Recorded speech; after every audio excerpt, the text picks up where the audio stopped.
Hello, folks. You're very welcome to a Gauntlet Hangouts game for those watching not live, because I didn't put this link out to for anyone to watch live. Instead, you're watching this on the hindsight of the internet of the future. How are you all doing? Hope you're all doing well. How are we doing? We're doing fine because we're about to play a cool ass game with some cool ass people. For those who don't know, the Gauntlet is a community out on the internet that plays role-playing games, stuff, story games, indie games, OSR games, cool stuff like that. If you want to check out more, go to gauntlet-rpg.com, link down below on the description.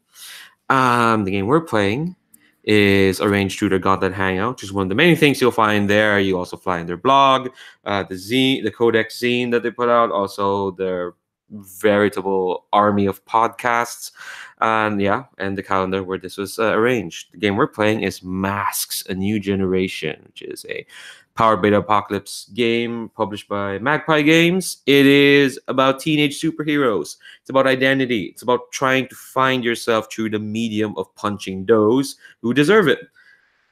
Probably most of the time they deserve it. Well, I'm not the arbiter of who deserves to be punched or not. That's up to you folks to figure out. Before we get to the game itself and whatnot, let's introduce our players because they're cool people. Let's start with our two returning regulars here for this series so far. Please, when I get to you, say name, pronouns, and shout out a cool thing on the internet. Whether you're involved with it or not, or it's just something you like. If you don't have anything, that's perfectly fine. But yeah, Alan, let's start with yourself. My name's Alan, and I've been playing with the Gauntlet since October. And the coolest thing on the internet at the moment is my inaugural Hangouts game. I ran my first game last night, Monster of the Week one-shot. And I'm still slightly buzzing. Sorry, it was the night before last. I'm still buzzing, and it's 48 hours later. So that is undoubtedly the coolest thing on the internet as we speak. Oh, that is probably fantastic. Congratulations on that. Yeah, and also anything let's plug here, links down below as always. Ludo, tell us about yourself and the cool thing. Hi, I'm Ludo. I still have not taken the plunge to master my first game. I probably should get down to that. And the coolest thing in the internet, well, I write about Roman superheroes on Heroes of the Republic, and just earlier this week, I released a major update to the current storyline. Fab. Again, links down below. That's like superheroes in Roman times, right? Yeah, basically. Fab. And up next, we'll go to returning to Prospect City, much missed, making a one-off appearance. Robert, tell us about yourself. Hi, I'm Robert. I use he, him pronouns, and I'd like to give a shout out to the Kickstarter for Bite Me, which is a role-playing game about badass werewolves and their emotional relationships, is the tagline they've got on their website. So it's from the same creative team that brought you Lovecraft-esque and the upcoming Flotsam as well. So if you liked either of those games, I recommend you check it out. Also, if you just like, badass werewolves. Yeah, I will just mention right now, speaking of Bite Me, I think someone put up some games on it on the Gauntlet's calendar. You might want to check that out.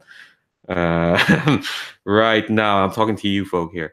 But last not least, we have another newcomer to Prospect City. Hope you enjoy your stay here for this one session. Moises, tell us about yourself.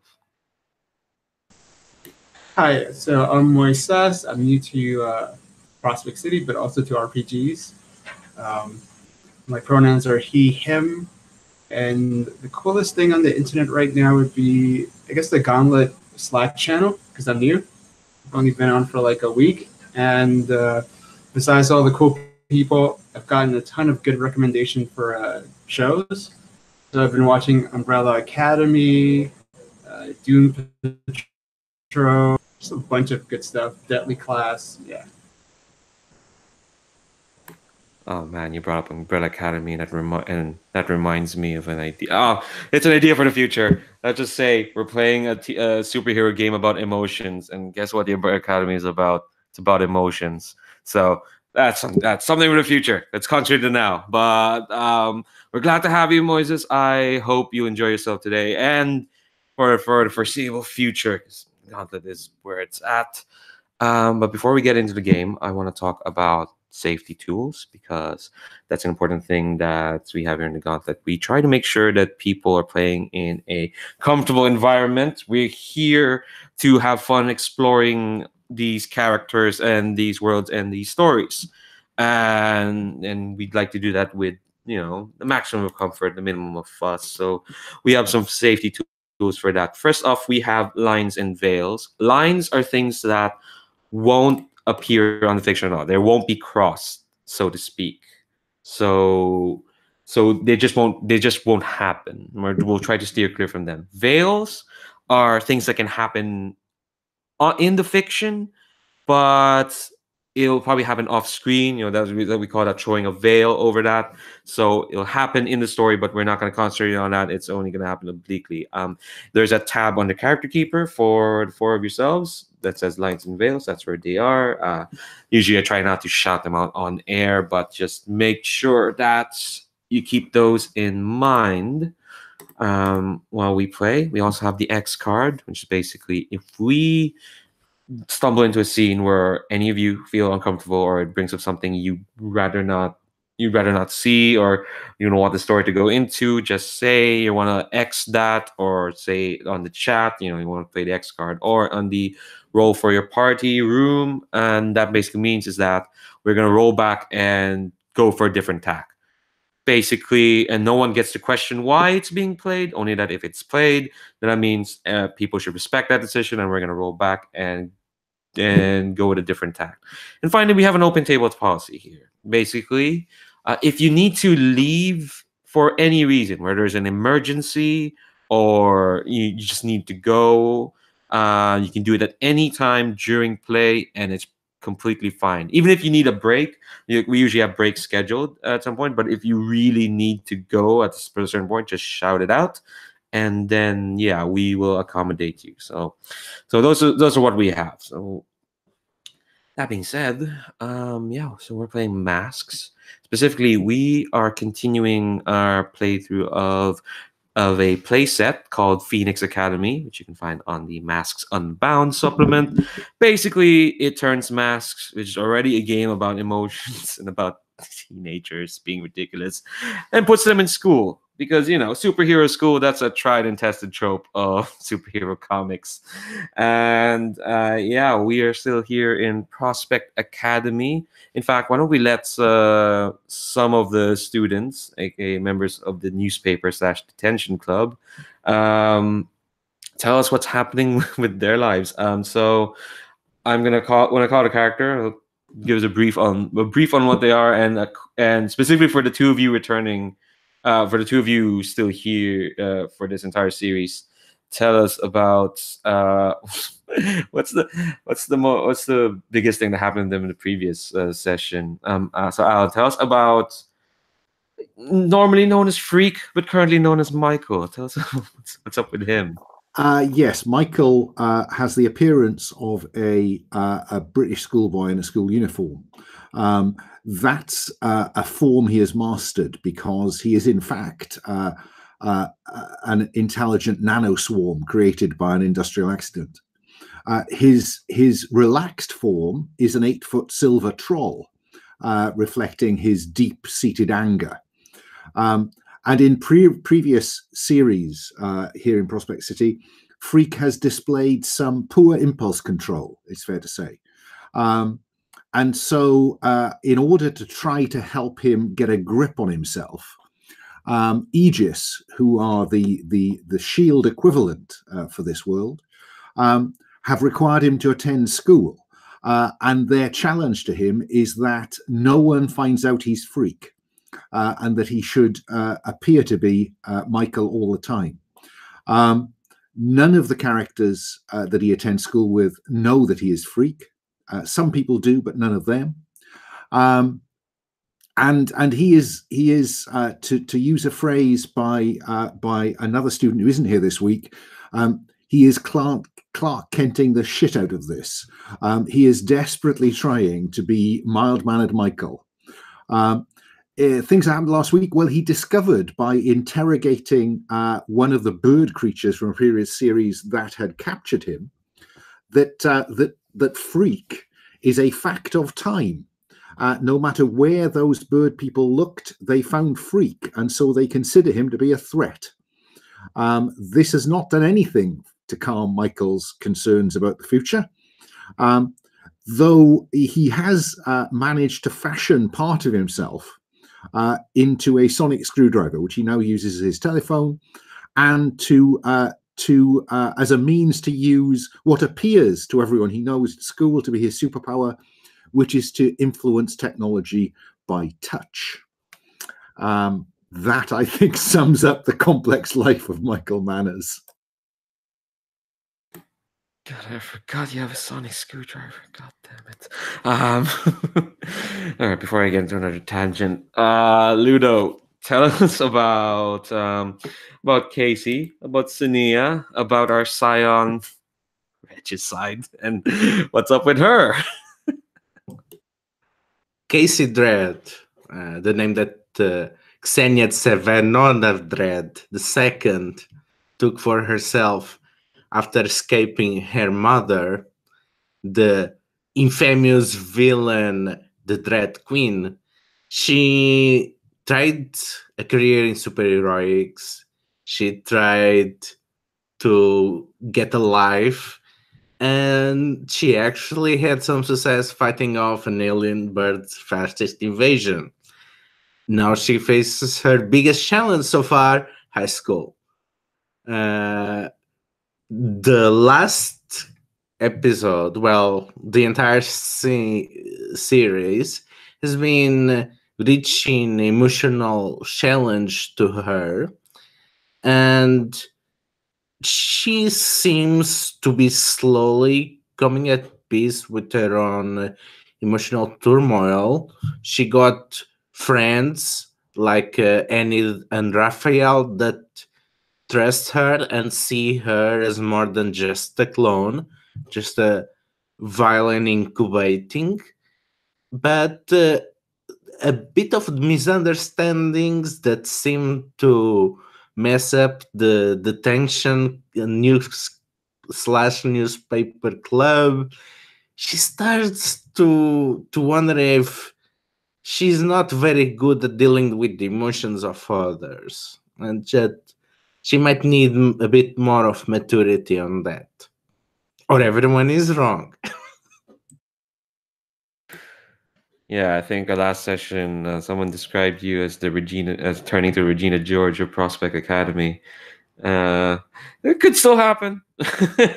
Who knows? All right, so let's turn to a returning character from previous series. Robert, tell us about our brain, about Kevin Ryback. Okay, so Kevin, who goes by his handle of Loki, that's L0K1. He is a genius coder and robotics engineer who made advanced AI that almost took over the world because it deemed humanity a threat to itself and wanted to enslave them for their own good. So he's been dealing with guilt over that for a while. He helped out in the recent Tangi occupation, during which he somewhat resolved his guilt with that over that issue. and has since been working with Aegis to on various projects to restore systems and infrastructure around the city. Basically rebuilding after the invasion.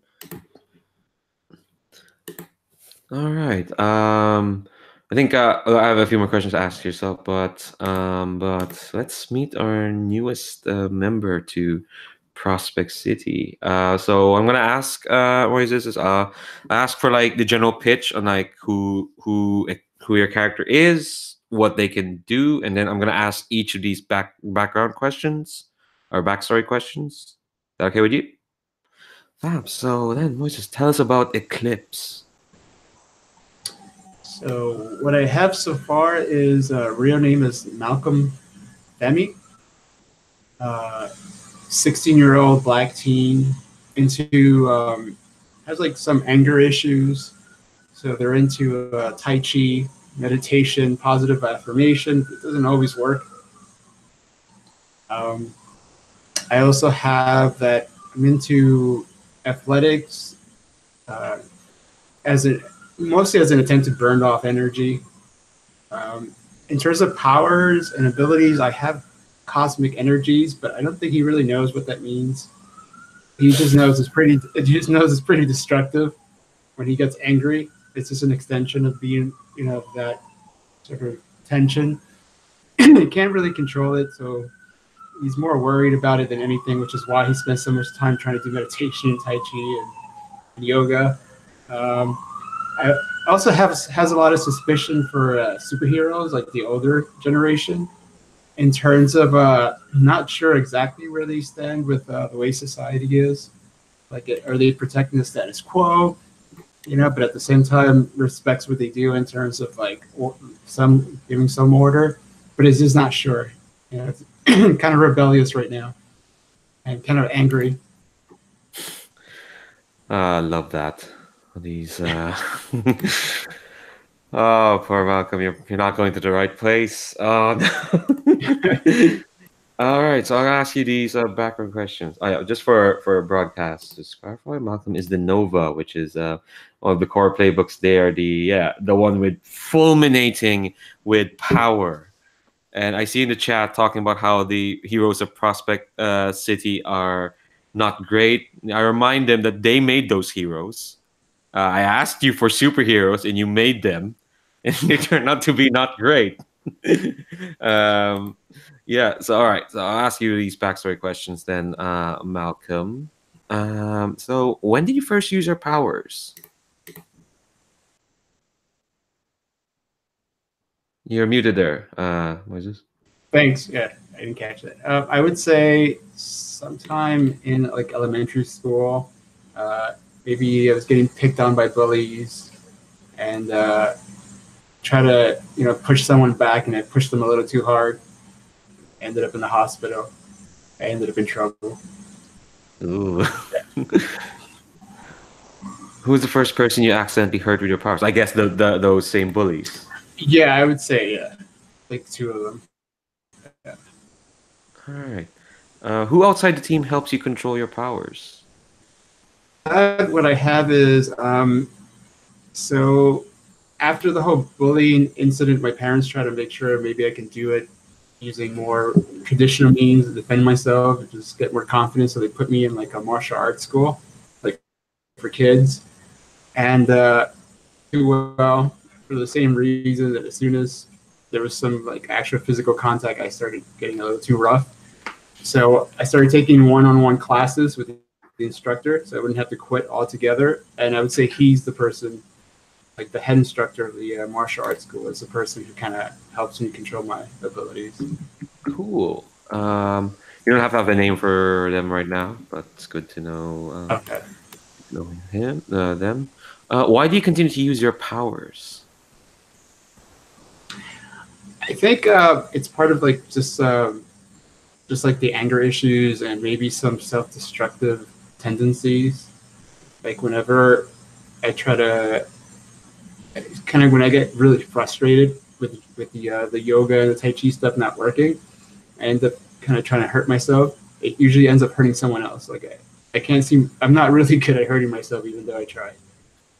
And whenever I do try it, someone usually gets hurt who's around me. And so I try not to use my powers. That makes sense. And I think we'll kind of skip over the next two questions because you're on the same school, Right. basically. So you all know each other, know each other enough. So I'll ask you about your relationships then. So you have two. They're mechanically they're not really anything. They're just there to like give you like reasons to know some of the player characters. So what are your two relationships, and like which ones do you think would fit any of these three? So these are relations to the other characters or NPCs or To PCs usually. okay. I mean, you don't have.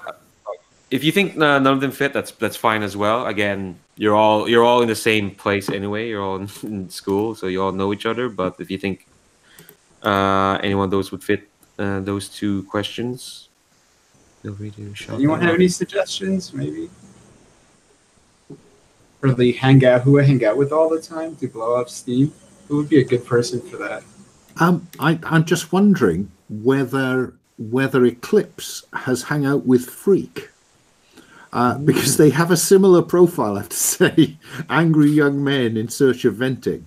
But it would be interesting if you didn't know that Freak was Michael. Okay. So the relationship would be with Freak, and we'll play to see whether that becomes clear that Michael is Freak or Freak is Michael. Oh, I like that. Yeah. No, that's perfect. Yeah. So I don't know the identity, but yeah. That sounds good. So you know the troll person made of nanobites, but you don't know this slightly angry British boy. Right. That sounds perfect. Yeah. Then the second question, if you want folks to answer that, if not, that's also fine. Well, Cassie does not have exactly superpowers to take something full on, so I can easily see her getting hurt. What would be the incident though? Like, do you have any idea? Yeah, that's what I'm thinking. Well, maybe there was one of those fights. Maybe there was a misunderstanding, and Malcolm thought that she was a bully, and he lashed out of her, figuring, well, this is a superhero school, she can take it. And she actually could not. Okay. I'll go with that for now. Maybe we can build on it later. Yeah. Also to clarify, Kasey is the child/clone of the Dread Queen of a floating island, who's kind of conquered a bunch of other dimensions. So I can see why people would think she's kind of a bad person. She's a clone of a bad person. That's something there. One last thing we're gonna do is your influence. So influence it's a mechanic in masks that basically determines whether people have influence over you or you have influence over people. That basically means that if you have influence over people, it means people care what you think about them, and you can use influence to basically do a lot of cool stuff. And it's an on and off switch. You either have influence on people or you don't, or people have influence or you don't. So the Nova has two options there. You either have a happy facade or you're locked down. Which one do you think? You said Malcolm is a bit of an angry sort. I'd assume. Well, actually, I'll ask you. Well, so yeah, I was thinking along where you were heading that he's angry, but I think he keeps a happy facade. I mean, he's really attempting most of the time to be peaceful. He does like positive affirmations in the morning.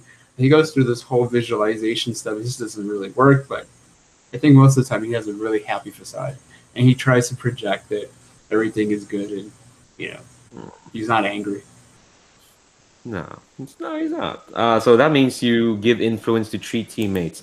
That Okay. means that yeah, they have influence over you, and they can do stuff like that. Usually, that adds a +1 to their rolls towards you, or there's stuff like they can tell you your place in the world, that sort of thing. So that's what Sounds good. influence. Yeah. So yeah, yeah. What? Just a few more things. I think yeah, that's good. We know a lot about Malcolm now. There's some questions I forgot to ask of Loki, of Kevin. So I want to know 2 things. Actually, no, one thing you've already answered. What have you been doing since the Tangi invasion? Second thing, and I think I'll ask Malcolm this as well. Why are you in Prospect Academy right now? I think for I think we were discussing something earlier. I like the idea of I'm there to give a presentation or a talk as a guest instructor in the absence of another faculty member. So Fab. I think I kind of want. I think I kind of have an idea for. Well, we'll see when we get to Malcolm. Yeah. So I know we've not gotten to play, but I've been sitting down on this seat for the past hour, so I'm gonna use the open table policy to call for a break. We'll say 5 minutes because I do need to stretch my legs. God, poor things. Yeah. So we'll take a bio break for like 5 minutes, and then I'm gonna jump. We're gonna jump into a scene and just start playing.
All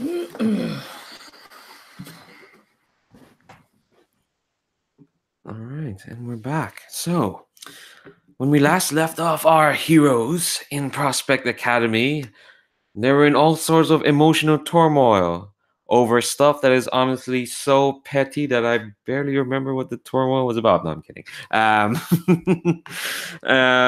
Yeah, I think part of me wants to like jump ahead a bit, just to like, so that all the tension they're carrying from last week, they're still carrying, the poor dears. It won't be a bit. It's not a huge jump. I'd say the next day. So the two, specifically the two of you, Michael and Kasey, you'll notice one thing the next day. Well, both your fellow teammates in the newspaper Detention Club are missing. They've not shown up in a while, and also all of you, well, the 3 students, got an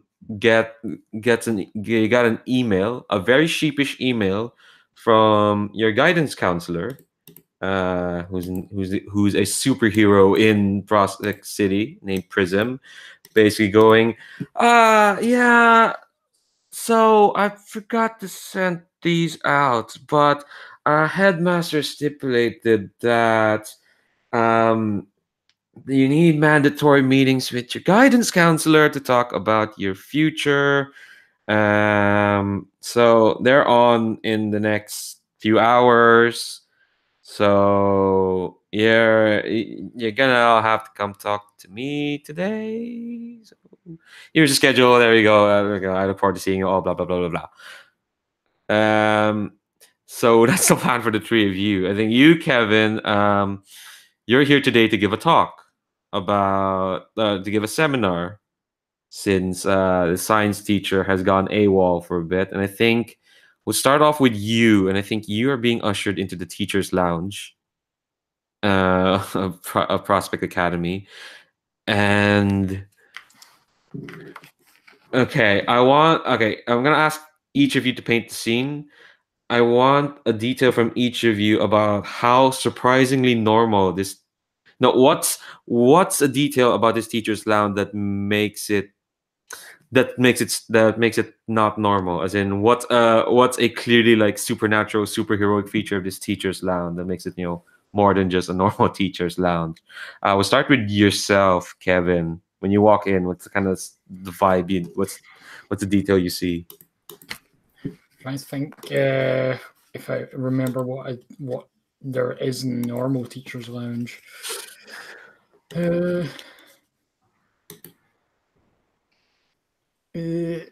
so let's see. There's like there's some sort of like there's a vending machine, but the vending machine is for like different kinds of like power up sort of, some sort of like power up gadgets and such. Yeah, it's like there's like batteries for like different sort of things, and there might be like fuel for some reason, extra dimensional fuel. All right, I like that. And it's a normal vending machine, but it just has weird stuff in it. God, that's weird. Yeah, I think you definitely notice that when you walk in. Michael, what's a detail you've got? I think probably that while every other staff room in the Western world, smoking is banned, because the head teacher of Prospect Academy smokes in the sense of he gives off sulfurous fumes. It's difficult for him to ban the teachers from smoking. So when you open the door, or when you knock at the door of the teacher's lounge here, it opens. A wave of cigarette smoke and sulfur and brimstone emerges from the room, just like I remember when I was a kid and teachers were proper. God, yeah, back when Back when we were tough and oh, Jesus Christ. Oh God. Kasey, what's the detail of this teacher's lounge that you've got? They have these very weird sofas that they seem like they've been recycled from some superhero base from the 90s. So it's all with these oval shapes and a lot of leather, a lot of it's stained or worn, but because it has to be these old aesthetics. And apparently someone cares a lot too much sentimentality attached to that. They don't sparkle joy, but they are there. Well, you have to be committed to aesthetic, I guess. Finally, Malcolm, do you have a detail of this teacher's lounge? Makes it all weird. So what I noticed is, and this is probably all in my mind, but I'm also looking at the sofas, and I'm thinking like the feng shui is all wrong. So immediately, I just have like a bad sense of being in this room, and like the energy seems off. But as far as I'm concerned, this is physical. This is real. There's something wrong with your arrangement. I think that could be still true, but I think only Kevin is actually in the scene at the moment, since he's the one. I was just asking for a detail from yourself. Okay. Oh, so wait. So restate the question. What's a detail about this teacher's lounge that makes it like not normal? Like what will make it like a superhero school's teacher's lounge? Not sure how to address that. No worries. That's fine. Sorry, I just walk into the room and for some reason I have a unfathomable sense of dread. There's just something wrong. Something doesn't feel right. Yeah. Yeah, because you're greeted by the headmaster, who is this fairly tall, wide slab of I think what I'm calling basalt and rock. He has a big square face, and he's got carved out eye holes, and they kind of slightly smoke with sulfur. And he kind of reaches out. He just grabs your hand, and just you can feel, yeah, his hands are made of rock. He's in a suit as well, and he's like, "You're very welcome to Prospect Academy, Mr. Ryback. Thank you for agreeing to cover for our science teacher on such short notice. I'm the headmaster, Magnus Gray. We talked on the phone. I hope that you'll feel comfortable in your visit here in Prospect Academy." Sorry, I gotta get that. All right. So while you're getting that, let's cut a bit to, let's say by the contrivance of fate. Yeah, by the contrivance of fate, the three of you, the three students, somehow your like guidance counselor meetings have been scheduled next to each other. So the three of you are waiting outside Prism's office at the moment. So Malcolm, you're there, kind of like waiting around, and there's the person you accidentally hurt, and there's the person you don't realize is kind of your friend. And I think while you're all waiting, there's a bit of a line, and you're first up, Malcolm, before either of them. There's probably like 2 or 3 other students before you, and as you're all waiting, the door opens and you hear Prism's cheery voice going, "Oh, don't worry. I'm sure your future isn't predestined to come to a cataclysmic defeat for you and your family. That's just a prophecy. Everyone gets a prophecy." As kind of like this girl who's this girl kind of walks out looking really ashen faced as and you hear prisoners going next, and next person comes in. So what are y'all talking? So Malcolm, what are you doing while you're waiting?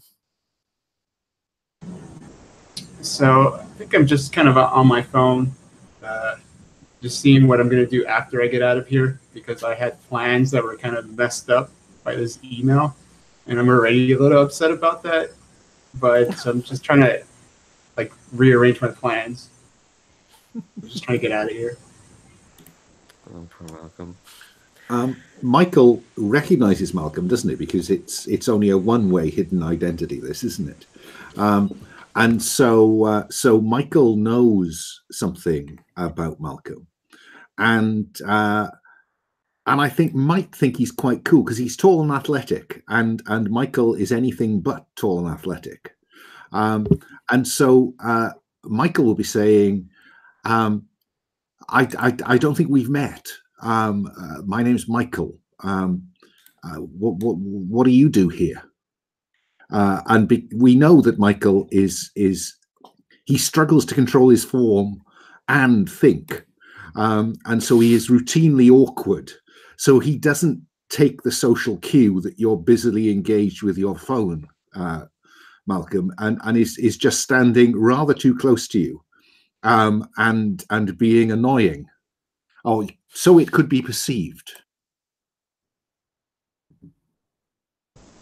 So I kind of like it, just kind of like without really turning. I mean, take a glance, but while still looking at my phone, so I can look kind of busy.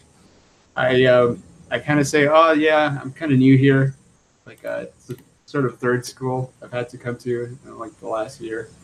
So yeah, I'm new. Well, why did he have to leave the other schools? So I'm not sure how much he wants to kind of divulge, but he says the schools just weren't a good fit. But I mean, it's kind of obvious from like his tension that that it was probably something he did. That he probably he's probably the cause of why he's been kicked out. But he tries to kind of pass it off as just like, oh yeah, like it just wasn't a good fit. Like tries to sound mature about it, even though he's obviously a kid. And Michael is invariably sensitive about these things. So he says, "What do you mean a bad fit? I don't understand. School is school." So at this point, he's like, he tries to change the conversation. He's like, so how long have you been here? What's your story? Oh, I've only been here this term. I haven't. Previously, I was, and he's thinking fast now because he's not thought about this before. I was homeschooled. Yeah, I've been homeschooled. So I think at that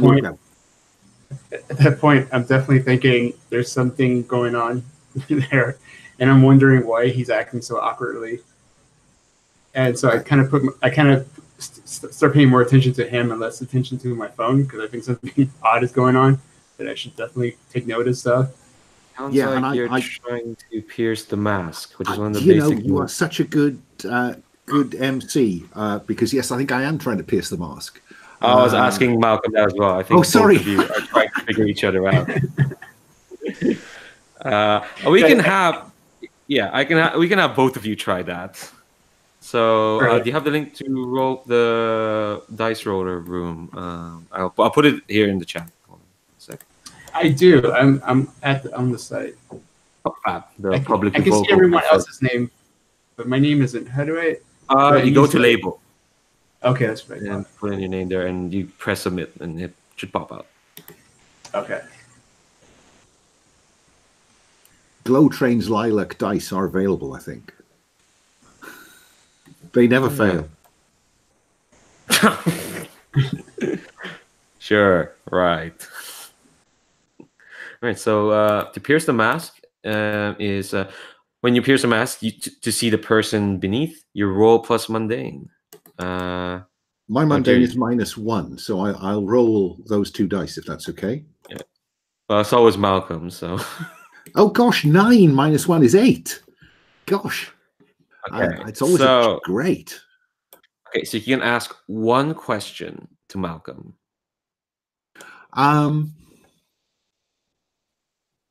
What do you intend to do?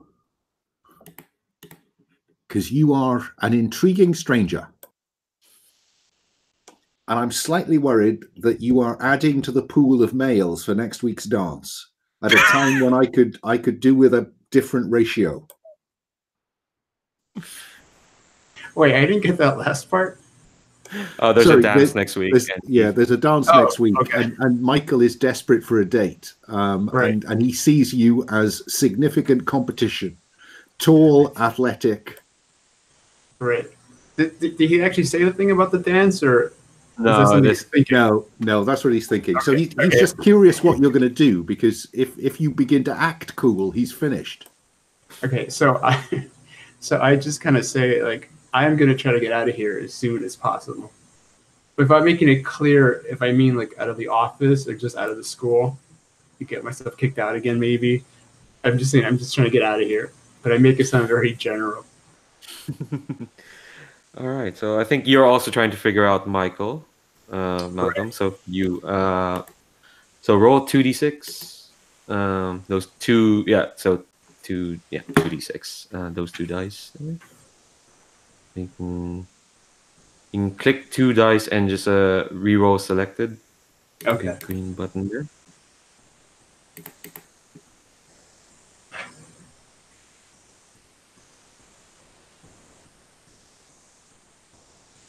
Oh dear. Well, that's all right. So what happens I here? did say stick with a lilac. All right. So first you mark potential. That's XP. You get XP whenever you fail. And failure is 6 and below. So before you could ask your question, you hear like, Malcolm, Femi, your turn. It's you mark it under conditions. See, there's potential there. And you hear prisoners calling for you. Kasey, you're here. You watch. You're here as well. You watch all that happen. What are you doing? I am carefully studying Michael because as a bit of clueless as Cassie is, she got the vibes that there was something going on with Michael and Glow Train last time. She does not know the details, and Glow Train is not anywhere, and she's not answering her message. She's like, yeah, there must have been some weird conversation going on. And she's eyeballing Michael and this other guy, and then she recognizes Malcolm. She's like, oh shit. That was the guy that sent me to the nurses. I mean, this cannot be good. If Michael says something he should not, I really don't want to fight this guy.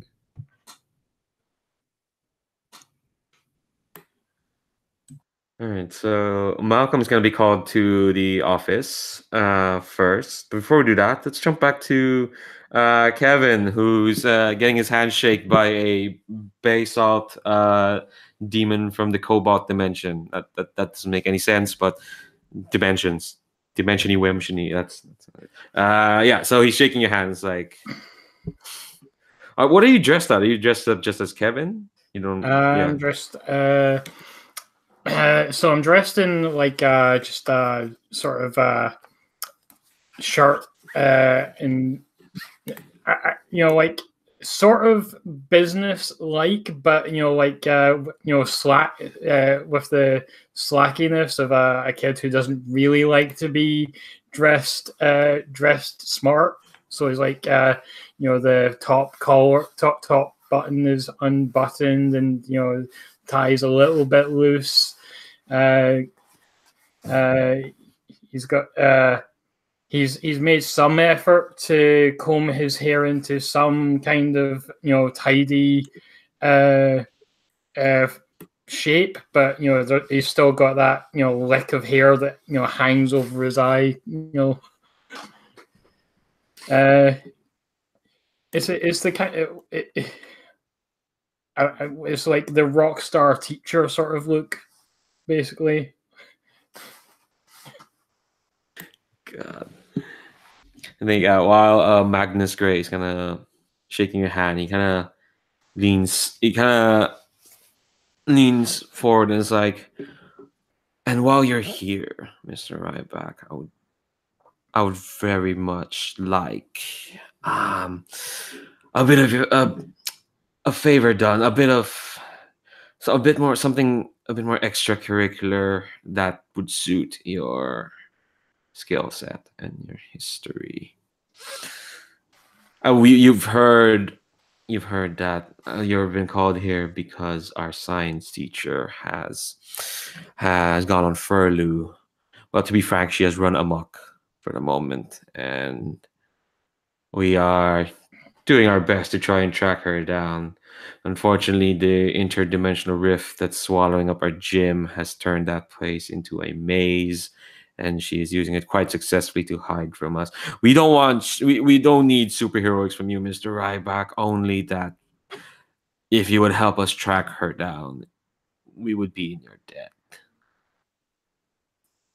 I can put something together to try and navigate the rift. That sounds magnificent, he says in the same tone of voice, with his face still impassive because he literally can't change his face. It is just a rock. That sounds magnificent. Well, but that's a matter that can wait. For now, please enjoy yourself. Make use of our amenities. The vending machine, for some reason, makes a beeping noise at that. Some reason there might be there's not many teachers lounging around here. You see Wyatt, the history teacher, who is basically Jamie Dornan, kind of leafing around, reading a book with coffee. And who else is there? The head of security is there. I think this is the only place I see the head of security. His name is Night Falcon. He's like, what if Bruce Wayne, but crippled and old? He's at a bank of monitors, just obsessively looking around, and Magnus Gray is like, do not be afraid to ask anything of our staff here. We're here to make sure that you are accommodated, Mr. Ryback. Sure thing. I think he lets go of your hand and just what happens is he starts sinking to the ground, and you notice that he's actually sitting on a platform that's lowering him down down to the ground, and he's gone, and you hear Wyatt's voice going, "Oh yeah, don't worry about that. He likes doing that." So you're one of the heroes who saved Prospect City recently. Oh yeah, that's me. I didn't do it alone, of course, but I like to think I did have my fair share of the work. Well, from what we've seen, yeah, you did quite a bit of work. And you hear Night Falcon pipe up saying, well, you had to have done a lot of work considering that your AI had become part of the Tangi war machine. If you hadn't done anything, there would be questions about you.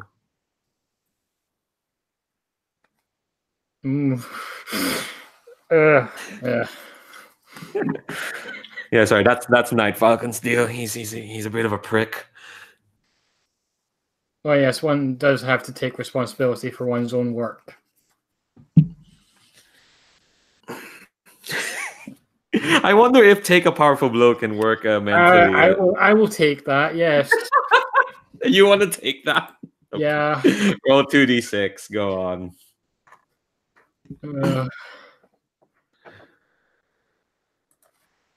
No, that's the pip one. 2d6. Roll. Green. Come on.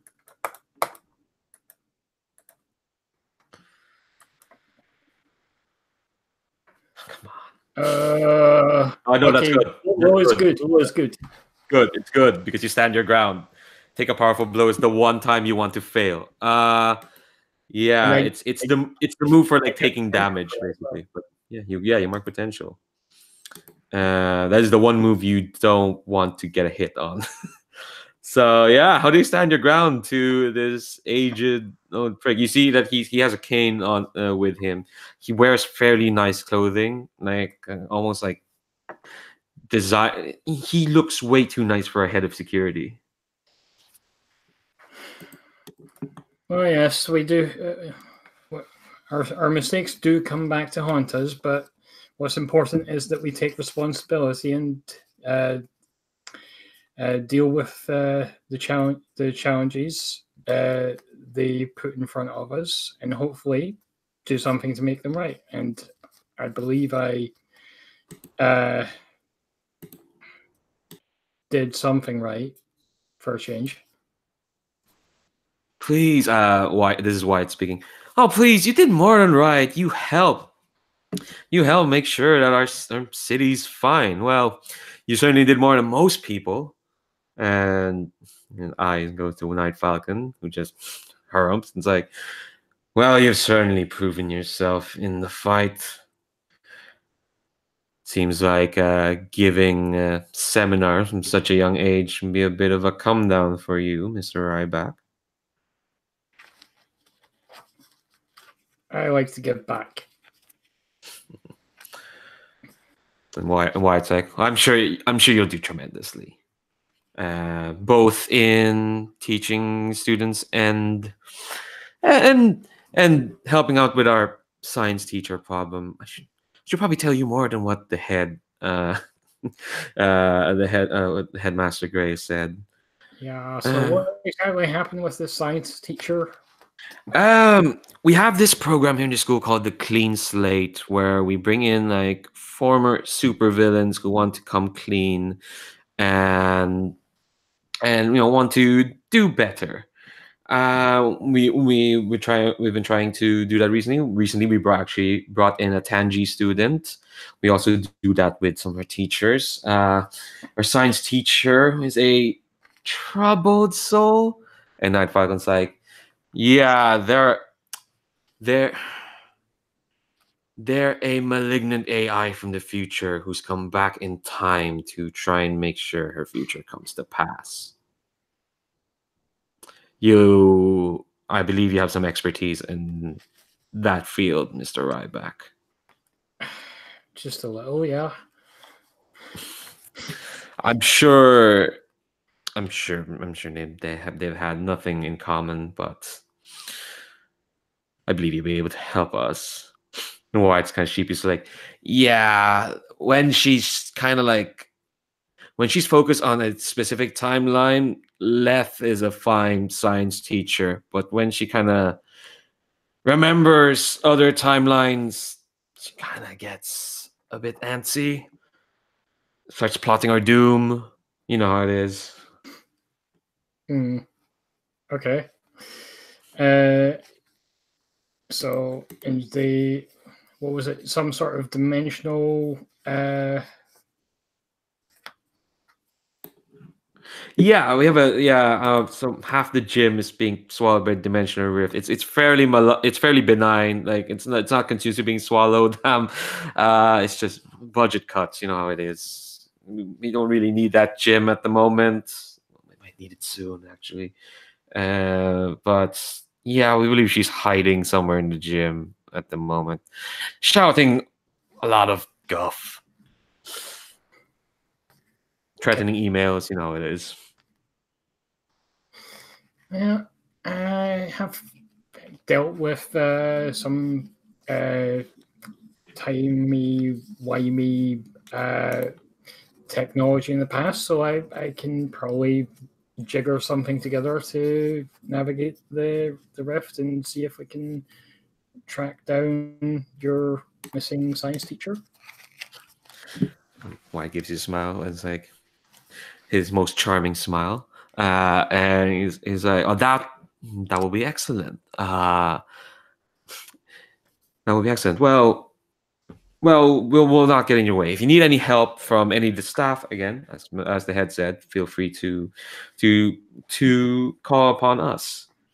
In the meantime, I have to go to class, and I'll see you around then, Mr. Ryback." And he's a speedster, so he just zooms off.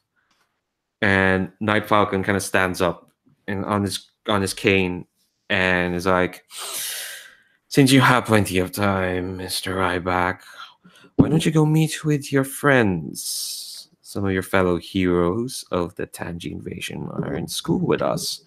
I'm sure you'd love to catch up with them." Huh. Yeah, I heard that they were attending here. I might check in on them. I'm sure they're doing just fine. And I'm gonna cut away to actually, this is a bit of a weird cut, but we're gonna cut straight to Malcolm as he's ushered into the guidance counselor's office. There should be like enough time for Kevin to find them before. No, I think Night Falcon mentioned that yes, they should be at guidance counseling at the moment. I'm sure they're getting the help they need. That's what Night Falcon says. But yeah, let's cut to the guidance counselor's office. Malcolm, so this guidance counselor office is fairly big. It's like it's big oval room, and there's a desk. But the weird thing is, Prism. I don't think we've ever described her. I kind of picturing her as kind of this. I can picture as Latina, somewhat, fairly about mid-30s. But the thing you notice is there's 7 of her behind the desk, and they're kind of huddled up and like, "All right, which one of us are we going to send in? This is Malcolm Firm." You hear this catch of your name, and then all 7 of them look at you and it's like, "Please sit down, Malcolm," all in unison. And then they turn back to each other, like, "All right, which one of us are we going to send in? Talk to him." Are you sitting down, Malcolm? Yeah, I'm sitting down and I'm trying to decide who I'm going to make eye contact with once the conversation starts. Trying to work out the logistics. Yeah. I think that you try that for a couple of seconds, and then they kind of like, they all make a decision. They kind of nod, and this one of them sends the one they sent to you. Kind of one of them. They all look the same, but you can tell one of them is being like, we should treat her nice, and one of them's kind of weeping in the corner. One of them is pacing and nervous and whatnot. But the one that's sent towards you sits down in front of the desk and looks at you straight in the face. And she's like, "So Malcolm Fermi, kicked out of 3 schools, multiple incidents. Tell me, Malcolm, what is it you want in life?" Well, I wasn't exactly. I get all defensive. I'm like, I wasn't exactly kicked out. It was more of a mutual, going our own ways with the last 3 schools. So you didn't find that you liked being in that school, in those schools, then, and you end up here. What is it? Right. Yeah, I didn't think it fits my personality. Like, as you can probably tell just by looking at me, I'm a fairly friendly, like, happy person. And I felt like the school was kind of cutting into that. There was too much negative energy at all 3 schools. Right.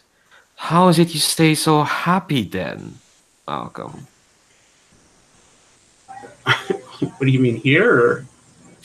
Well, just in general, I would have thought young kid like you going through so much upheaval must be hard to stay happy all the time. Yeah, it's not easy, but I have my routines.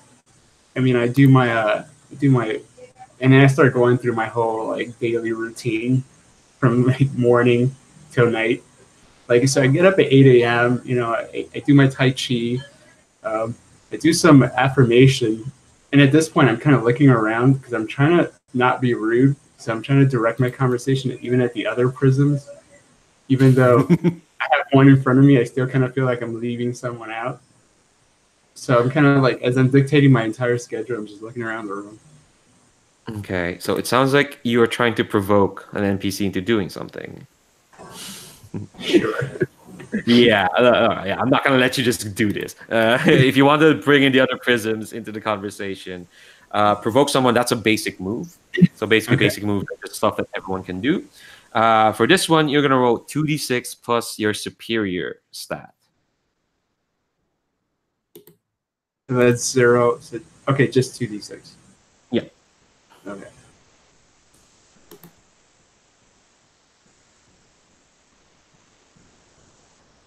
Huh. The dice are not your friends today, aren't Oh, they? why not? Yeah. I think as I think the prism in front of you just suddenly flips the file, and she was flicking through it, and suddenly flips it shut and just looks at you, Malcolm, and it's like, "Oh, Malcolm, Malcolm, if you if you truly think that you." We see the pattern, Malcolm. We see where you're going, and if you think that there is a further button you can go to after this school, then let me be frank. Anything else after Prospect Academy is going to be a life of further hardship. If you flunk out of Prospect Academy by whatever means, then we'll have no choice but to hand over someone like you to people who have a vested interest in making sure that powerful people like you need to learn control. And frankly, Prospect Academy has a lot of leeway when it comes to people like us, people who can do extraordinary things. And you, Malcolm, you may think you can push hard, but know that if you push hard enough, we're gonna have to push back on you and make sure that you don't become a menace to society. So what she's doing is, because she's an adult, all adults have influence over you all. And she's not a student council; she's a hero. Hero. So what happens is she's trying to tell you who you are and your place in the world. You can, and what that means is she's trying to shift your labels. So shifting your labels is a label goes up and another label goes down. What she's trying to do is she's trying to move your danger down and your mundane up. Now you have two options. You can either accept or you can choose to reject it. If you accept, the label shift happens as is, but if you choose to reject it, well, what do you want to do? So I'm gonna say that about like 6 or 7 words into that whole thing, like when she started saying we see a pattern here, I kind of just went inward because I was starting to get really upset, like angry. I started thinking about the other schools. So I kind of shut her out, even though I can see her talking, but meanwhile I'm just counting inside and I'm trying to breathe and stay calm. So even though I just hear her mouth moving basically, but then I hear something about pushing back, and I can tell like menace to society. And at that point, I'm definitely resisting, but I'm trying to Fab. stay calm. But I'm definitely resisting. All right, roll 2d6. Just a flat 2d6. No adding anything. Okay. All right, that's an 8. Uh, Yeah. On a 7 to 9, you can choose one. You can either clear a condition or mark potential by immediately acting to prove them wrong.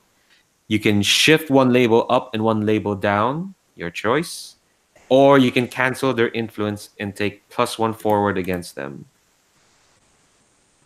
I think none of my labels have been changed, right? So No, even yeah. No, on a hit means you stop the label being changed. okay.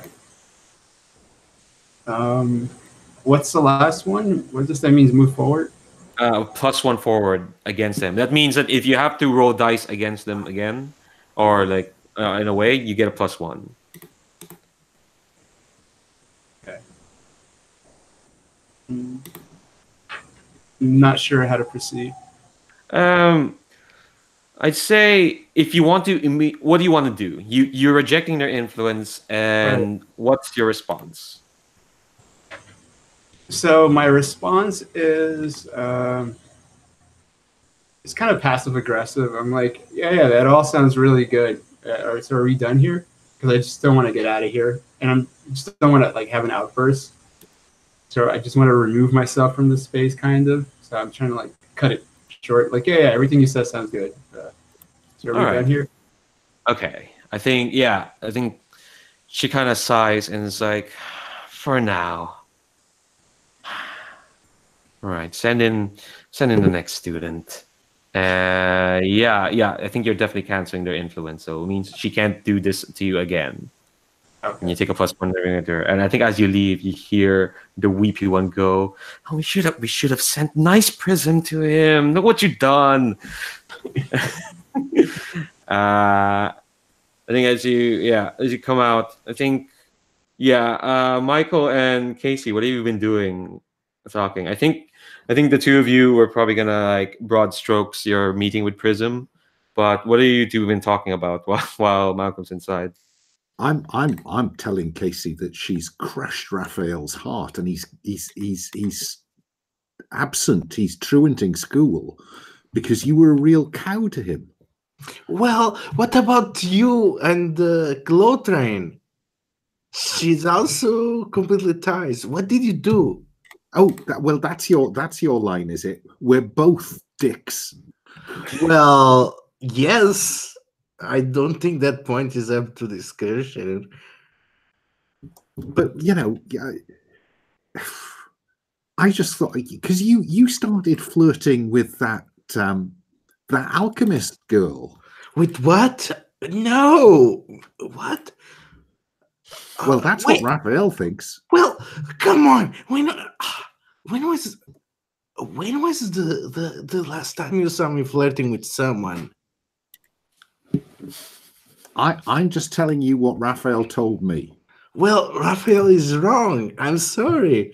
I did not want to hurt him, but come on. Look, you have not met her. I mean, there's no need to be a dick to her, and she clearly needed some friends. What is wrong with that? Now, there's nothing wrong with having friends, but Raphael wants to take you to the dance. Well, he should have asked to say it so. He never broached the subject. Well, the way he tells it, you didn't give him a chance. What would it take? What would it take for you to go with him to the dance next week? I guess it will take him to ask, but honestly, after this, I'm not really comfortable. I think I'm probably, because I'm really mundaning today. I think I want to pierce the mask. I want to know what really it would take mechanically. Go on, roll plus mundane. 7 minus 1 is 6. Oh, for God's sake. Okay. All right.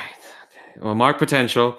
How do you respond, Kasey, to Michael being really pushy? I guess I figured out why Glow Train is being so weird. Did you talk with her like this? Honestly, just let go. Give me some space. Cannot you guys understand that I'm not interested in a relationship like that?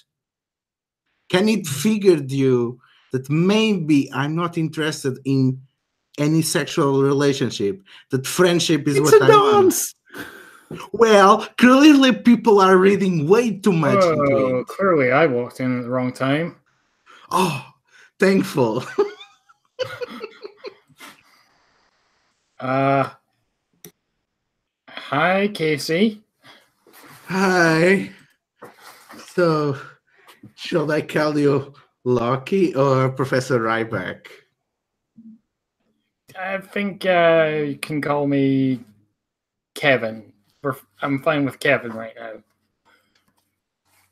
now. Cassie taps on the space between her and Michael that just open as she pushes a bit away.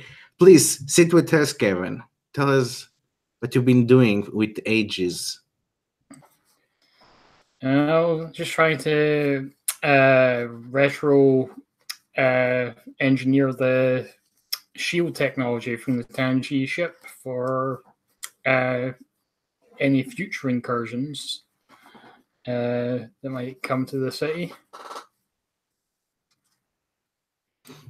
Oh, that's interesting. I wanted to. This is actually opportune. I wanted to ask you about a friend of us that like Freak before. She also messed up in some timey-wimey stuff. So I think, well, who's the biggest genius in the world in time mechanics? Well, here you are. There's somebody else that's got stuck in a rift again or something. No, it's more complicated than that. You see, she exists twice in this, let's say, linear time. The problem is one version of her followed time the boring way by aging, while another was time displaced from the 90s. Okay.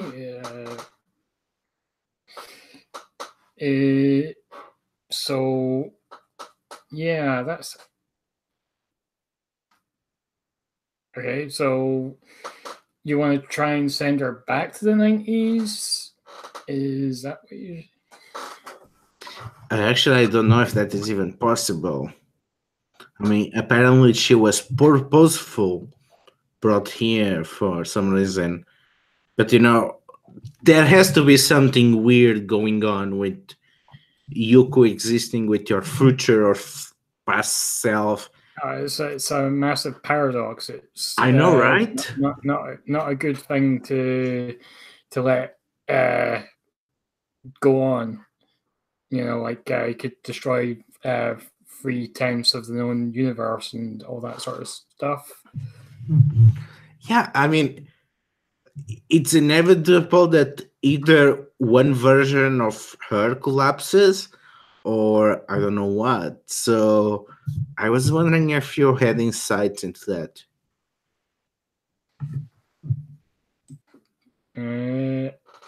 How did she get here? Does she know? Yeah, it was this history teacher, White. Did you know him?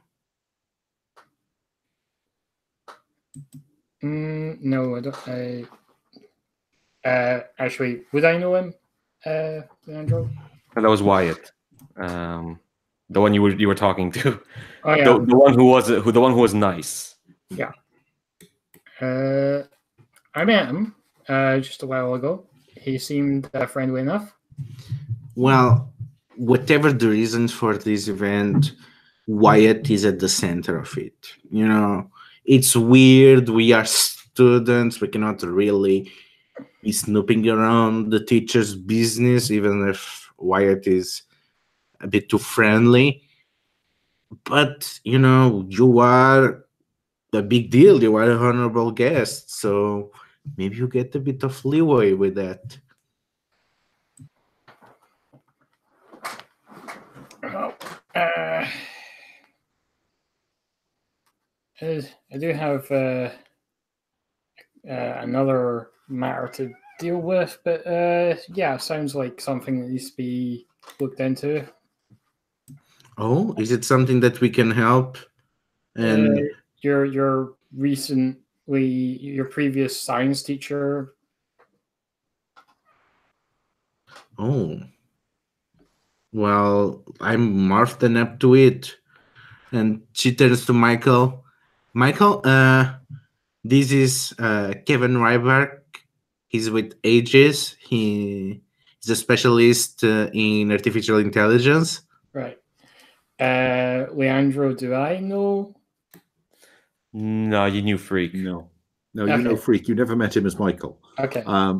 But Michael is, I have a tall, athletic god in the council's room, and I now have a secret agent, rock star scientist, who may send Glow Train back to the 1990s. Michael can't get past the problem of the dance.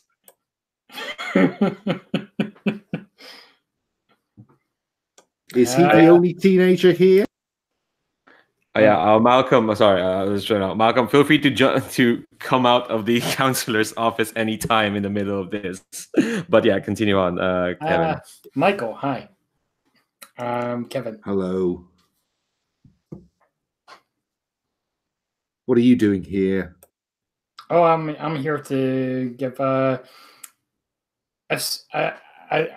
here to give a sort of talk on how to safely deal with robotic threats.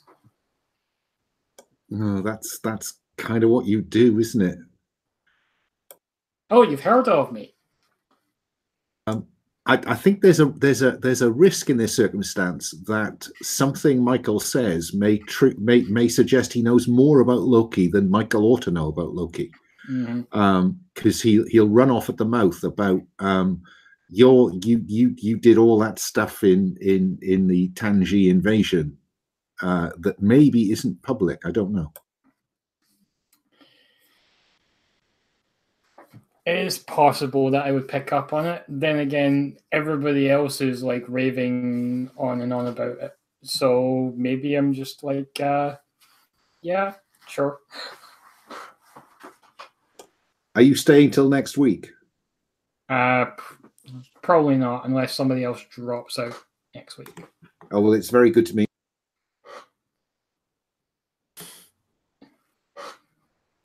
Because if you're leaving the school before the dance, Michael is content. God damn it! I think at this point, yeah, Malcolm, you're just coming out of the counselor's office, but then at the periphery, we're just coming out to this scene. One of the prisms kind of catches up to you, and this is the nice prism because you can tell because she's smiling at you. And she's like, "Look, Malcolm, sorry,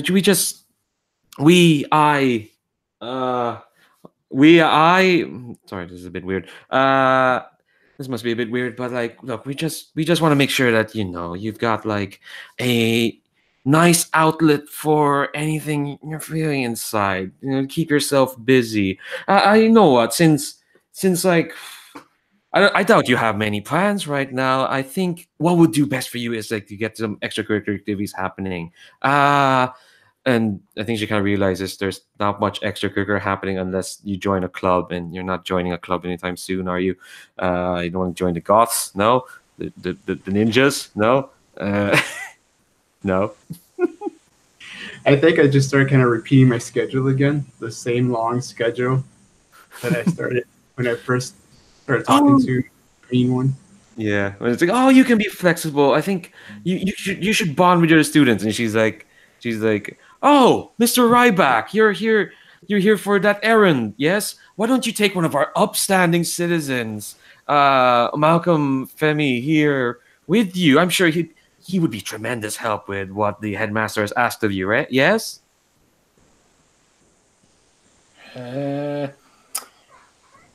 Does he have experience with quantum mechanics and temporal anomalies? I just kind of nod and say sure, just because I want to get away from prison.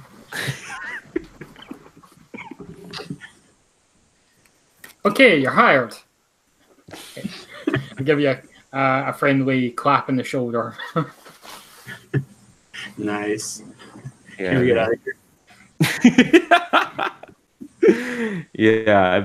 Unless there's anything else you all need to say to each other, I think Prism's just gonna like, oh, that's fantastic. See, I very much hope like you enjoy yourself out there. Our our science teacher won't be too much of a hassle to any of you, I hope.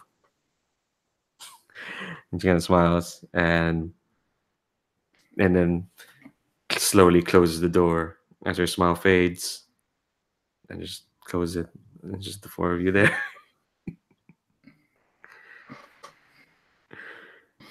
All right, so we've got a killer AI robot trapped in a rift in the gymnasium, apparently. So, if you guys feel like helping out with that little problem, I could always use a few more hands for that sort of errand. I roll my eyes at the word. It's like, yeah, sure. I have a rope in my book bag. I'm sure they can help. Yeah, I'll come. Anything to avoid an interview with the counsellor. Yeah, definitely. Okay, I think we'll take another break since we're at the top of the hour.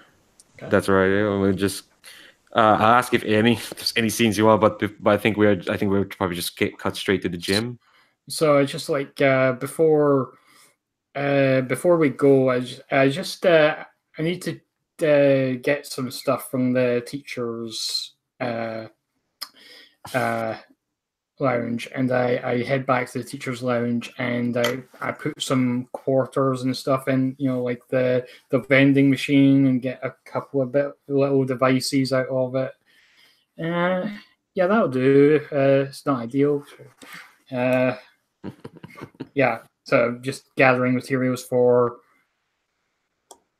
Always making prepared. gizmos. Yeah. Nice.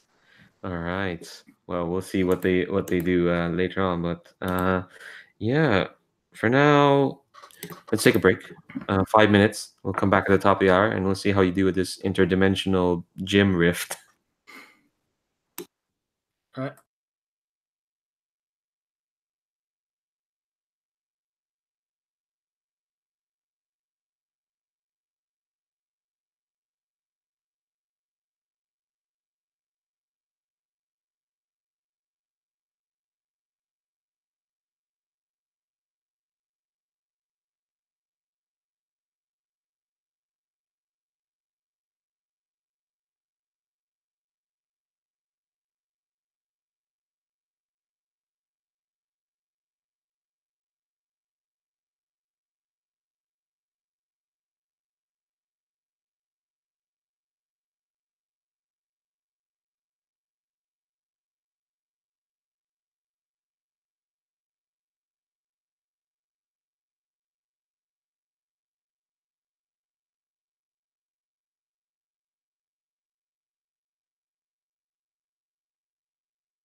Okay, we're all here.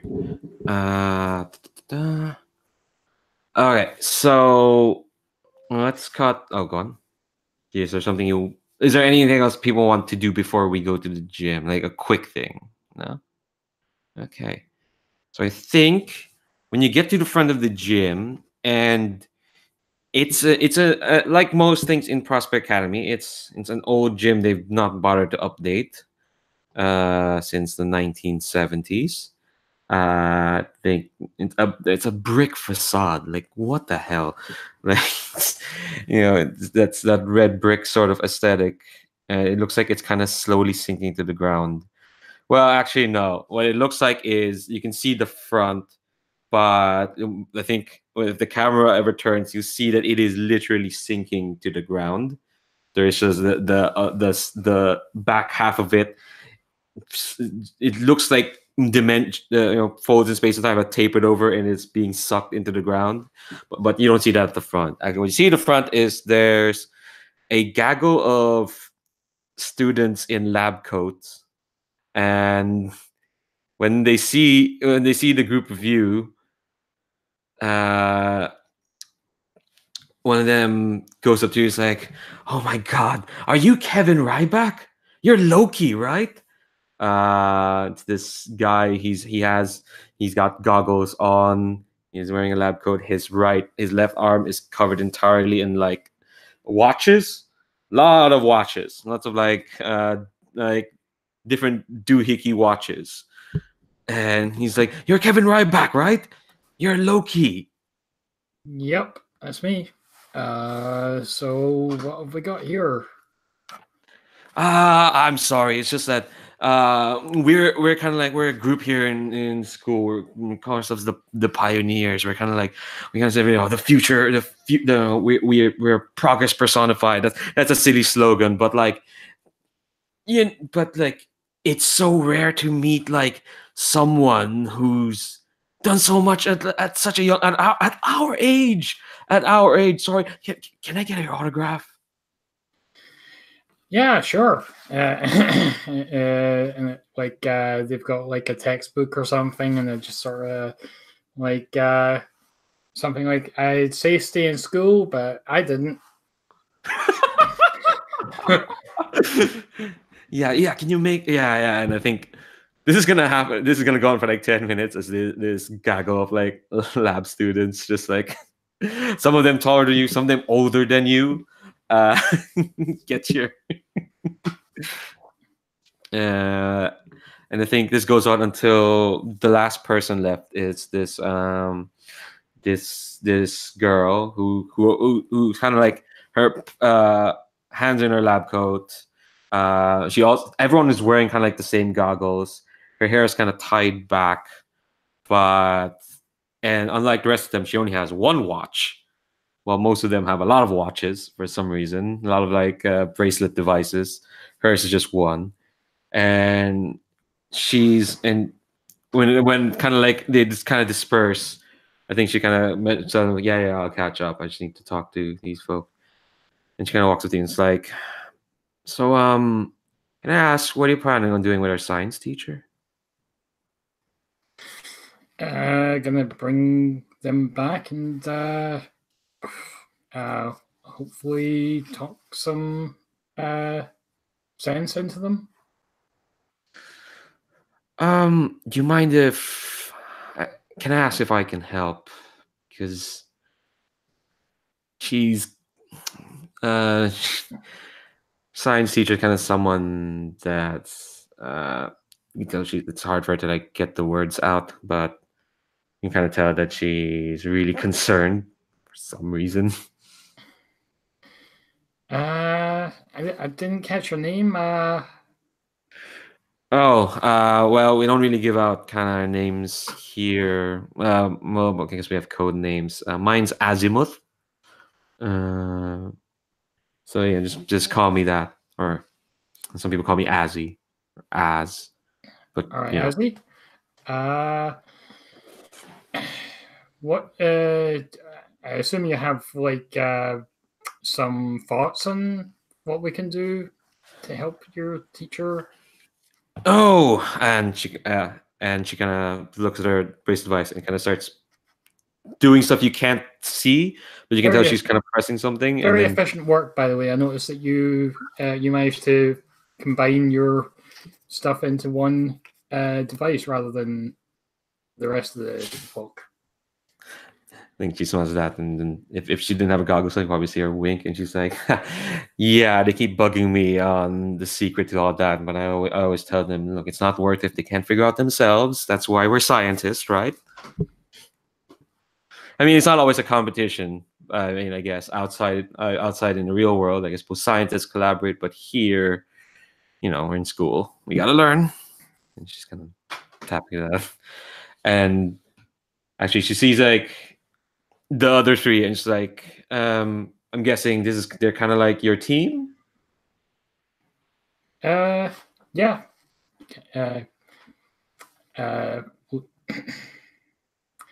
Kasey and I go way back. Oh, Yeah. I can say that I know a thing or two about science. We worked together against the NG. Oh yeah, you're Regicide, yes. Daughter of the Dread Queen, right? He's still typing.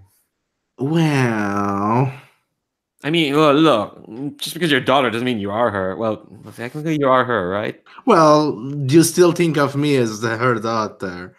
That's the second thing you think about. Sorry, you know, I didn't even realize. Well, I knew you were in the same school. You know, there's a bunch of folks last week talking about trying to, I don't know, take over the school for you or something like that. You might want to look into that, actually. What? Sounds like you got some fans. Oh God, why? I don't know. That's school for you. Yeah, you're gonna be massive help.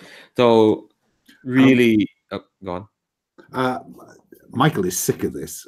He's really struggling to contain the freak persona, and there's all this kind of fan worship.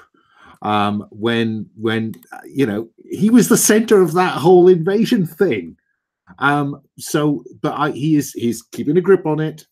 But he is going to approach the rift. Preferably without anybody noticing. If you want me to mild manner my way there. But then I'm going to get the sonic out, and you know, I have to get very close to it and extrude a filament of nanites towards it in order to get any readings, and then I'll unleash my power to see what's what with the whatnot. Okay, let's break that down first. You're gonna need to get past you're gonna have to get past everyone's attention first. I think Azimut's kind of doing her computations, and then she's like, okay, really, it shouldn't be hard to track down Leth. It's more about trying to talk sense to her. We need like a massive power source. Someone to just pump a lot of power into something. And I think as she's babbling, I think she's kind of like picking up that you, Malcolm, have quite a bit of power in you. But before we get to that, roll Michael. Let's see if you can get past these folk. Did the roll for your party disappear? The dice. Oh, I think yeah, it got cleared. I know, okay. Just make dice. It's fine. Okay. It's not like we lost actual dice. Okay, hang on. 2 dice. Here we go. Oh gosh, blimey. Oh, yeah. 2 of you at the same time. Yeah. Yeah. Too quick, Regicide, as always. Okay, so highlight those 2. Click selected. Okay, mild-mannered is plus mundane, which is -1, which means 7 minus 1 is 6. So I'll mark potential and geez, okay. What happens is on a miss, one of your civilian obligations rears its ugly head. Yeah, I think we're just gonna treat a miss as you don't have any obligations. Because you don't have that other move from the Janus. So I think we're going to treat a miss as in I get to make a move as hard as I want. Yeah. So when you try to sneak past, because the thing is, you're kind of in front of the gym. You're actually not a rift. If you go inside, you will see that you will open straight up to like a basketball court that's sinking into this weird puddle. But before you can even get there, as you try to sneak away, you hear this loud screeching ring out as you hear this scratchy voice kind of scream, "Don't think I hadn't calculated about this possibility, Michael Manners. This was only timeline number 5998745, and I had pinpointed to this exact moment. Don't think you can skirt away and try and solve the situation by yourself." That it calls everyone's attention to you. Also, take another condition. How are you feeling? I think probably, oh gosh, I think insecure on all kinds of fronts. I think, Azimuth kind of like sighs, and she's like, "Yeah, I was about to say, this is why you don't try to take on Leaf, one-on-one. You need a united front, because if you go by yourself, she'll know everything." Now, what was I saying? Yeah, you stay put there, Michael. What was I saying? Oh, yeah, we need a massive power source to kind of pin her down in one place. And she kind of looks at you, Malcolm. It's like, you're giving off quite a bit of readings there. Sorry, this is kind of like, you know how it is in college, like, what's your course, what do you study? What's your thing? What's your superpower? Yeah, it's a bit construction right now. It's a bit unpredictable. More like an art than a science. But I do have a rope. I brought a rope. Rope's always good. No Yeah. worry. Although hopefully we won't need it. It's less about jumping into the rift and more like drawing her out, and unless you want to jump into the rift, in which case, I'm not gonna try and stop you. But look, we're still kind of looking for Robbie. He'll pop up. They always pop up. Don't worry. Yeah, and she kind of stops calculations. All right, okay. So I know how to draw her out, and I know how to draw her out, and I will trust on you, the rest of you, to kind of like talk her down up and make sure that she stays put. That's kind of like the main thing you want to do with Leith is that you kind of want to. You heard her. She thinks she's logical, but Yeah, you try usually do. Yeah, It comes from being creatures of logic, but yeah. All right, so follow me. Just stay behind me, and I think she's gonna lead you in. And the basketball court there is there as mentioned, but there's one side is still fine, but when you look into it, yeah, it's going into this puddle of like shimmering glass and like lights, and then you hear Leith going, I have calculated from timeline number 1077255 that this exact makeup has come to try and thwart me this time. Who have you brought? Oh, I see. Oh, this is a most delicious ploy indeed. I see you have brought the master. You have brought to me our progenitor. Yes? Is that you, Kevin Ryback? please tell me they didn't just say what they thought I think they said. Congratulations. It's a rogue AI. I think Azimut's kind of like, yeah, no, we kind of figured you two are related. All right. So that rift, that's only kind of the surface of it, but it can only contain so much. If we charge it with like energy, we should be able to draw her out. Malcolm, actually, what's your code name? Because I feel weird calling you Malcolm. You have like a cool code name?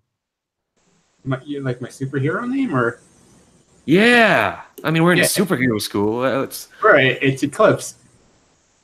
yeah. Oh, that's badass. All right. Do you mind if you could just pour a lot of stuff into that rift? It's not the most scientific term, but I mean, I could, if you really want, I can try, but this can get pretty pretty random. I can't predict what's going to happen. oh well, us scientists try, but we can only do so much. So I think yeah, out of character. I think this is you're I don't think you're not gonna spend any burn right now. I don't think well actually what's gonna happen is you're gonna enter battle with a dangerous foe. Let's do that first before we get to you. This is a team kind of mechanic. So what's gonna happen is I'm gonna ask some questions, and for every yes or no, you get team, and team is how you help people out during a fight. So, all right. So when you enter battle against a dangerous foe, add 2 to the team pool. The team pool is to the right of the character keeper. So we have 3 team. All right. So who's the leader of this? I assume Loki. With Kevin. Yeah, it was my errand, so that makes sense. Yeah. If the leader has influence over every teammate, add 1 to the pool. Do you? You have over Regicide, at least. And then Freak, but not on Michael. Yeah, Freak, but not Michael. I mean, it depends how you play that. I mean, you could argue that Michael is obliged because, you know, he is Freak. Yes, that's the thing. Even if Loki doesn't realize it, his word still has influence over you. So I'm gonna say yes. And Malcolm, Eclipse, you picked a happy facade, right?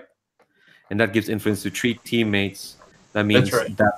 that includes Loki. So yes, you all have influence. So yeah, you get an extra team. I'm just adding that in. Oh, come on. Nope. Click away.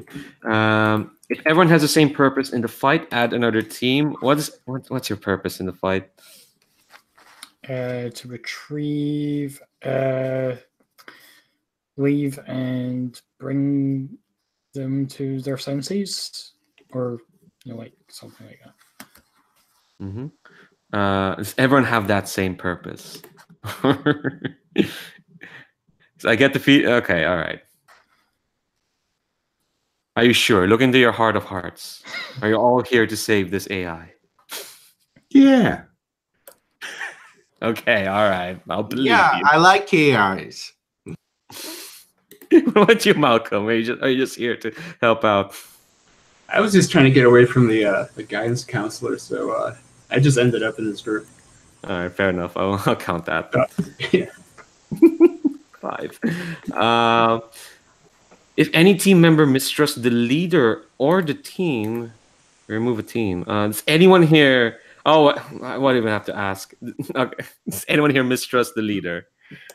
I don't mistrust him, but I'm really pissed off. You mean jealous? You might say that. I couldn't possibly comment. I love that. Yeah, Malcolm's just here to I'm just here. Yeah, it's fine. I guess I trust Facebook. All right. Is your team ill-prepared or off balance? I don't think so. I think you're all as ready as you can be. All right. Okay. So since you're about to go into a fight, Malcolm, Eclipse. We're switching to superhero names now. Eclipse, you're probably gonna want to charge up. Where's the? Okay, now. Oh, charge up your powers just before we start. So, because that's kind of how the Nova works. You charge up and then you spend what you got to do the four flares you have. To do that, you're gonna roll plus the conditions you have marked. You don't have any one marked, so just roll 2d6. You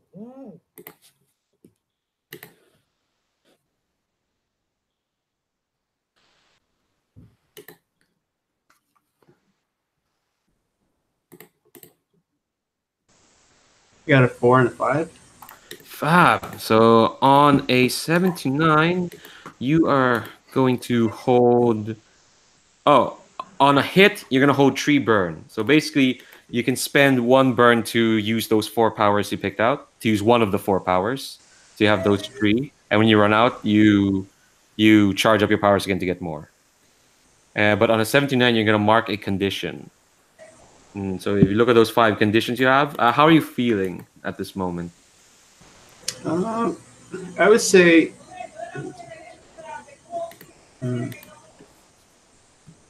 Oops.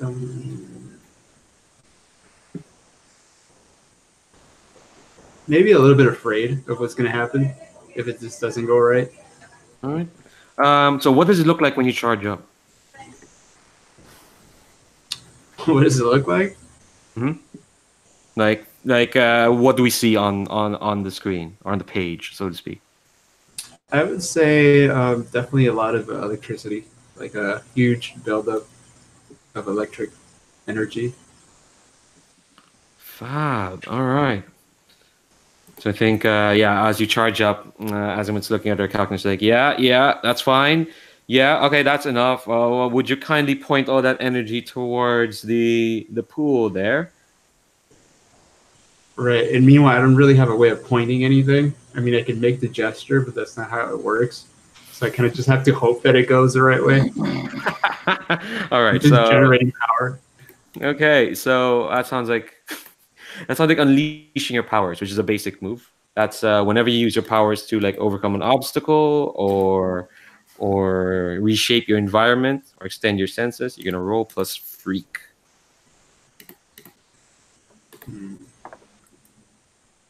So that's a +2 for me. Yep.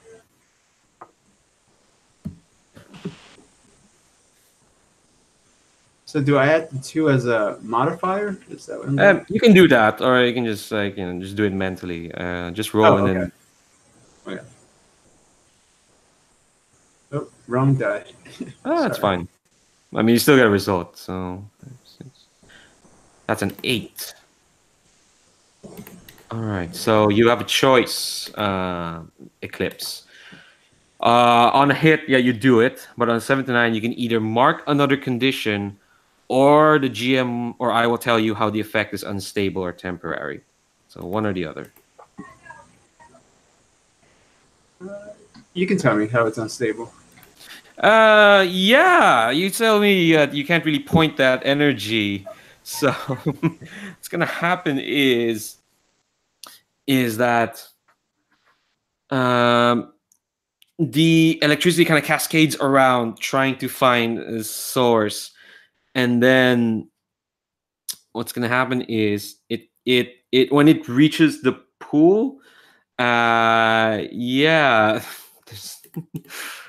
When it reaches the pool, it kind of like there's a moment when like everything stands still, as if the air just kind of stops around you, and then suddenly suddenly all the air is just gonna say sucked into the pool, and you feel like you're being tugged towards the pool as kind of like these weird nanite filaments starts kind of bursting out. It's like a big burst of nanites, like a splash, like a splash of water emerging out, and you hear kind of the screeching saying, this is part of foreseen events. Do not think you have found a foothold against me. As Leth is trying to declare himself, and Azimut shouting, she only says that when she's not confident. Keep going. Who's gonna? All right, I think it seems like someone who wants to go now. All right, nanites is my thing. They sure are. So I'm going to thrust the Sonic into the nanites with an effort to use technopathy to control them. All right. So tell me. Unleash my powers? Yes. Okay. Yeah. Fury shaping your environment. You're not fighting them yet. Okay. All right. Unleash them away. Here we go. Oh, jeez. That is 4 + 2 freak. Is a whole 6. I am just on fire. Does anyone want to help him out? I mean, definitely, if it's controlling machine, Regicide has to be involved. So he's trying to control the nanites. Regicide is trying to clutter them together to change their shift partners, subtly nudging without interfering with their programming, nudging them to collaborate. All right, so that's a team spent. So you're down to 4 team. That bumped you up to a 7, Michael. Okay, on Unleash My Powers, on a hit you do it. On 7 to 9, mark a condition, or the GM will tell you how the effect is unstable or temporary. I will mark. Oh, this is just hopeless. So while that's going on, I know somebody who can control nanites. Can I try to pierce the mask? In the middle of this? Okay. All right. Yeah, you can try. Meanwhile, yeah, I think while he's sonicking the nanites, it has control. And Leaf is once again going, I predicted that. Don't think I don't have any countermeasures for that. All right, go on, pierce the mask there. That's mundane, isn't it? Yeah. Yep.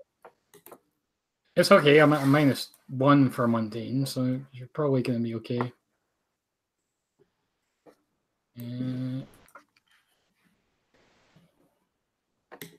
Yeah, I don't notice anything. No? What'd you get? Oh, dear. Oh, dear. Well, mark potential.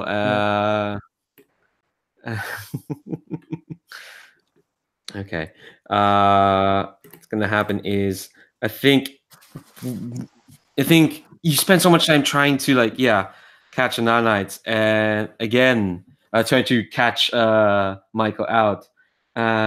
You just hear saying, "Pay attention, progenitor," as if from the splash of nanites, just a spike shoots out and smashes directly into your face. You're gonna take a powerful blow.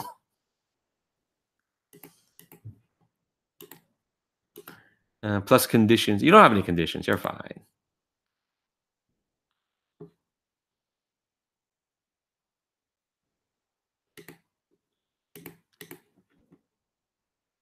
Oh, there we go. See?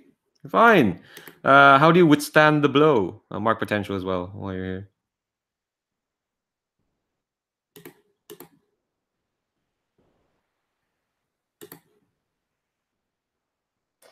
Where did it say what I rolled? You rolled a 6. Okay.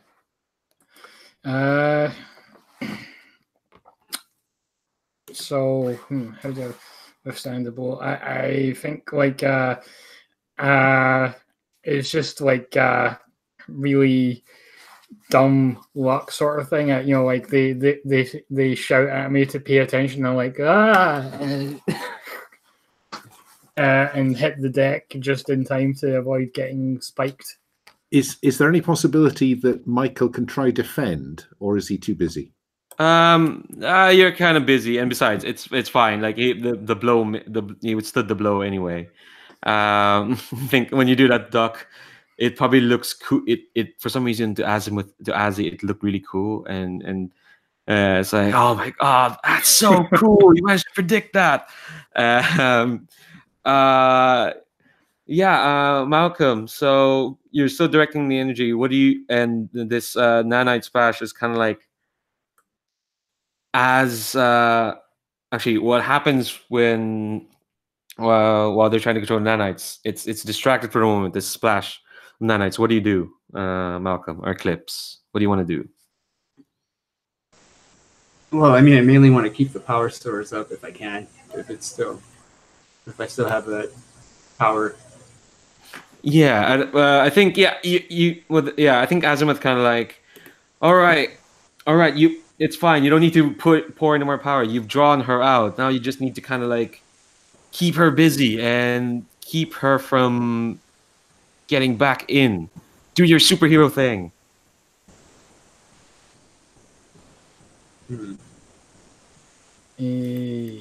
Okay, so if she's saying that you need to keep her from getting back in, I would like to try and use a device that I cobbled together earlier to try and start to plug up the rift from this end.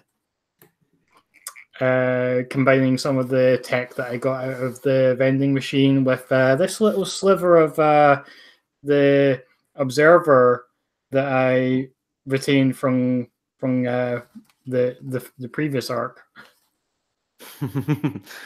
I love continuity. All right, so unleash your powers using this gadget. So you're gonna roll for superior. Yeah, I believe that's what my ability gives me. Yeah. Yeah. So plus superior is plus 1 right now. So 2d6 reroll.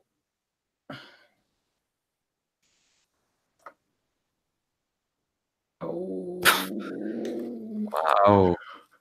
What is wrong with this dice roller today? You know, the observer. Yeah. Freak does have some experience with interfacing with the observer, doesn't he? Yes, he has experience. So were he to extend a finger to the observer, could that act as a means to get team in the team into the situation? Well, you can only spend one per person. Actually, I'm not sure. Anyone can see 1 for 1 to help a teammate, and give them +1 to their roll. I don't think you can spend 4 team to give them +4. But I'm just looking at Eclipse's. I'm staring at Eclipse. Oh, yeah. Okay, so let's see. Actually, let me see boost. Well, the thing is, Loki rolled a 4. So you'd have to add +3 total. Yeah, and boost can't do +3. It only have +1. So okay, so you're not gonna spend advice. I think. I think you can spend multiple team to add to a roll. I just don't know. I don't know if it's 1 per person helping or if. Yeah, I think it's gonna be 1 for 1. So if Regicide spends a team, if Michael spends another team, and if Eclipse boosts Loki, you only spend 2 team, but that's +3. Is that okay with everyone? All right. So I can't just say you're doing this. I want to see how you're doing this. So Eclipse, how are you boosting Loki's device?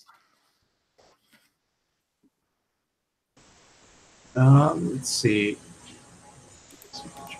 Well, I mean, the boost doesn't really have much description to it. So, how are you doing it? Like, what does it look like when you try to boost the device? Like, what do we see on the camera in the comic book panel, so to speak? Is he holding the device or? Yeah. So I would say I kind of walk over to where he's at holding the device, and I kind of put my hands over the device as well, and it starts charging it, starts boosting it, I guess. But I have to come over. I have to make physical contact. All right, fab. Regicide, what are you doing to help out? So I'm trying to look into the observer piece in a way that I know that Loki probably has deconstructed everything on a very logical, precise way, but Regicide has learned that there is a heavy role of immersion to play in logical devices, and something that is purely logic actually ends up being very illogical. So she tries to go around feeling these bugs, things that are not working is exactly because Loki was going with the logic and not feel, and she tries to hack it and give small touch until the little imperfections are actually created into something that enhances the overall device. That's really fab. Feel that tech. And yeah, finally, Michael, what are you doing to help?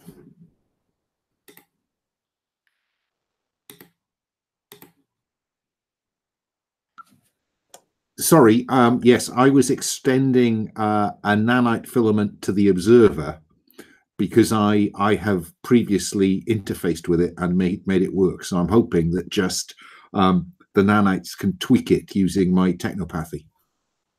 Whether that gives me away again, I'm not certain. Well, Loki can give it another shot. But yeah, through all that, yeah, we got you to a 7. So either market condition or the effect is going to be unstable or temporary. I think I will mark a condition. And lucky you, you're only here for one session, so you can do that. And then if you ever show up again in Prospect City, I can just say, oh, time has passed and you don't have the condition anymore. Convenient. All right, so what is the effect of this device? So the effect of it is, I think what did the portal look like before? So it was like a shimmering pool of glass and lights.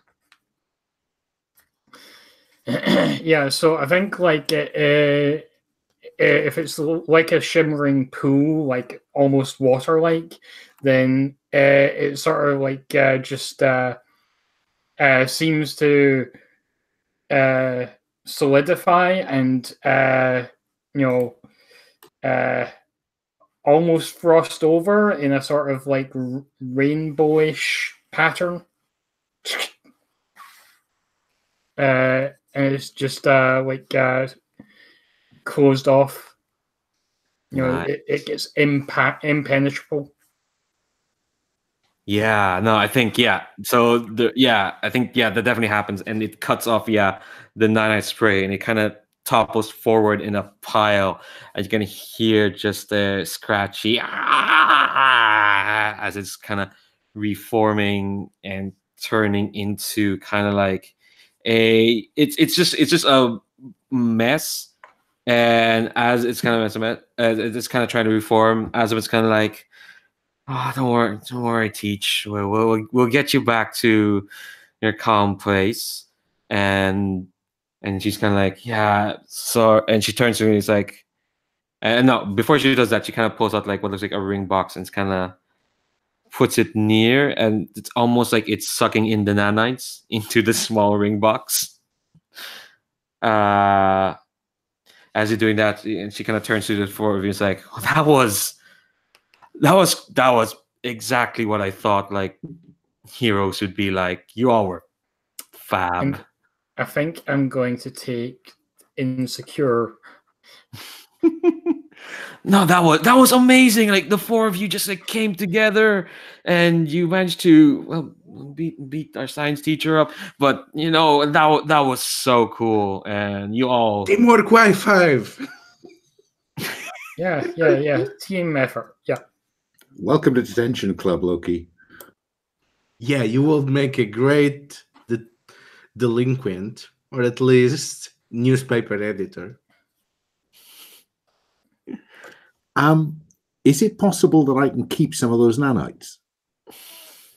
You're gonna have to roll for that. Yeah, I'm going to try to deceive, trick, or slip past because nobody worries about Michael when he's being mild mannered.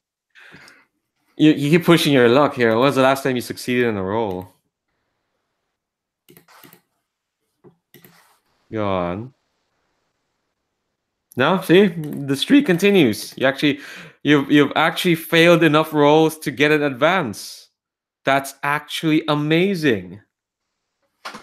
So what's gonna happen here is when you try to how are you trying to do this? I suppose that because I zapped the Sonic into the splash to kind of freeze it in place, I was just hoping that when it withdrew the Sonic, I could take some of the nanites with it before she sweeps them up. Maybe it's the other way around. Maybe I use some nanites. What's happening is when you reach the Sonic, while it's being swept, suddenly kind of like the sweeping kind of stops, and a spike of the nanites spikes through the Sonic screwdriver, through it, and through your hand as it connects against towards you, and out of the nanites emerge kind of like this this face, this angry screaming face, and it looks like the hair streaming around, and it's like I've seen, and Azimuth's distressed, like, what are you doing? What did you just do? And everyone can see, the nanites spiking to your hand. What are you doing? And Left is kind of like, I've seen one of the future timeline 1, 2, 2. I've seen it is coming. It is coming someday. And Azimuth's kind of like, this is what happens. This is why she gets freaked out. She finds a timeline and she just freaks out and starts correcting everything. This is what happens. And she's looking at all of you and she's like, you are all he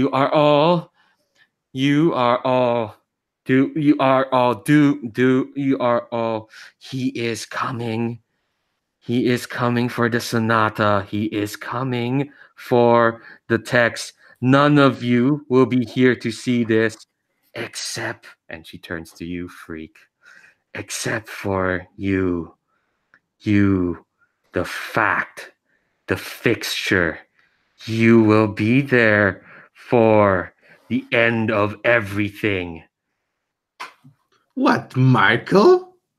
Are you, Sonata? Are you secretly on the school band? Yeah. I'm gonna mark guilty and slink away. No, when they refer to him as the fact,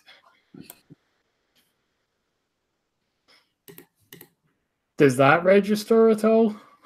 That's not the exact term. I don't think you've heard that exact term there, but you can see the nanites there. I'm sorry, Malcolm. How you're stuck in the middle of all this as all this is happening. How are you feeling?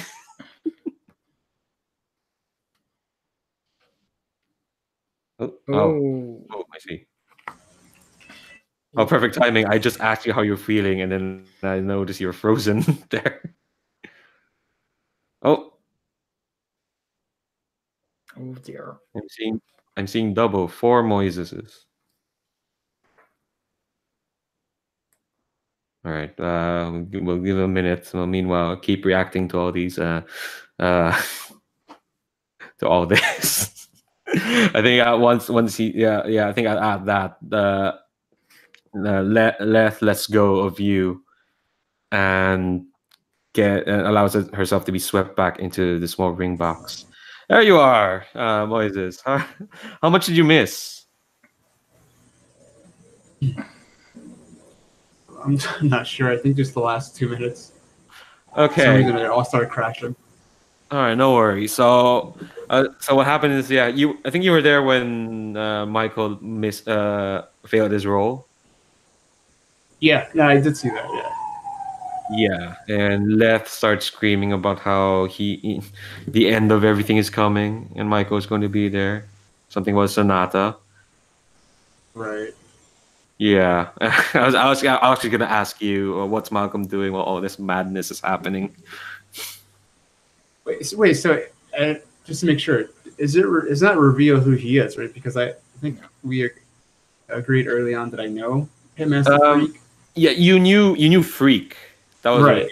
You didn't know that Michael is Freak. Right. But do I realize that's freak now, or You could pierce the mask.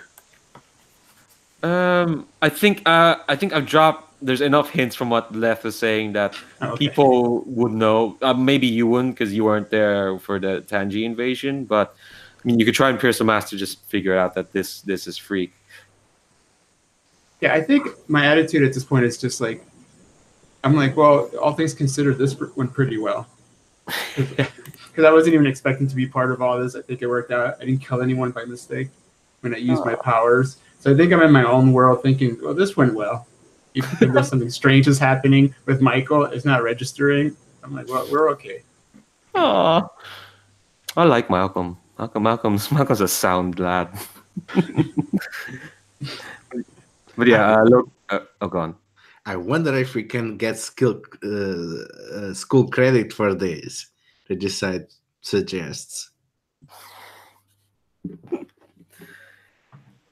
Talked it up to the head. Loki, looks like you have anything to say to Michael, or you can try and pierce the mask again. Sure. I mean, I think you probably. Can I get provoking first? Oh, what are you trying to do? I walk. I get really close to Kevin, and I say, "Don't say a word." and my eyes will flicker silver. I'll let the iris model drop. Do you want to be relying on dice? Roll.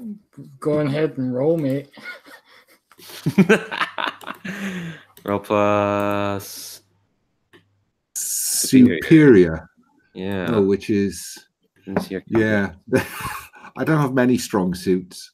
Yeah, and you take a -2 because you're guilty right now. Oh God, yes. Oh no. Oh shit. Did you roll? Oh dear. That's tragic. All right. Okay. Oh my God, you've racked up the potential today, for sure. Yeah. I will worry about. I'll go back to 1, and I'll contemplate what I'm going to do with that potential. All right. Loki, how do you react? I'll give you the floor, so to speak.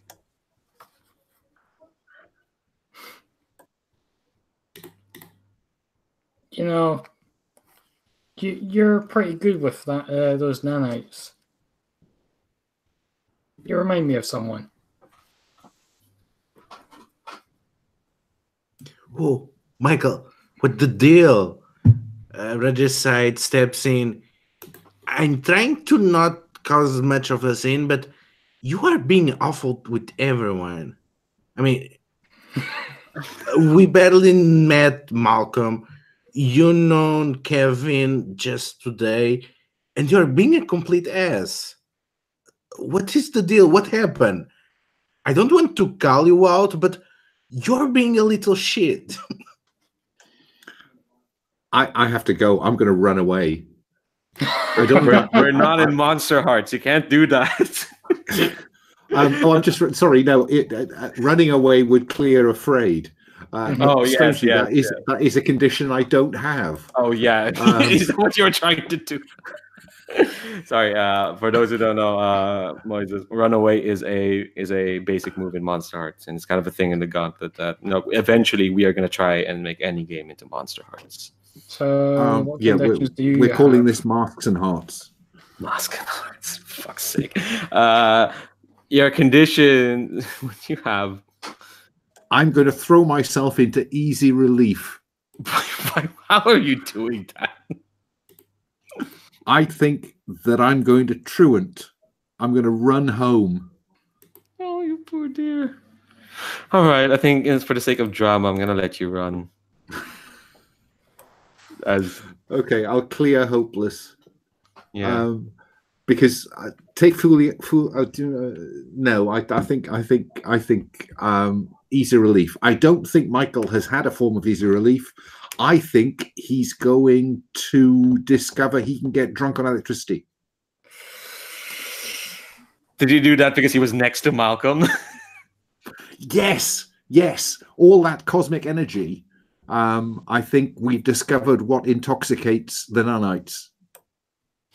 God damn it.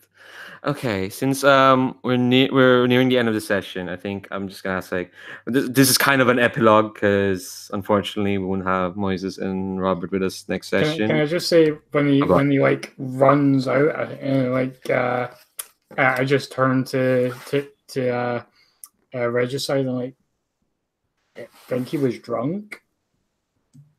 Oh my god, that makes way too much sense. Oh.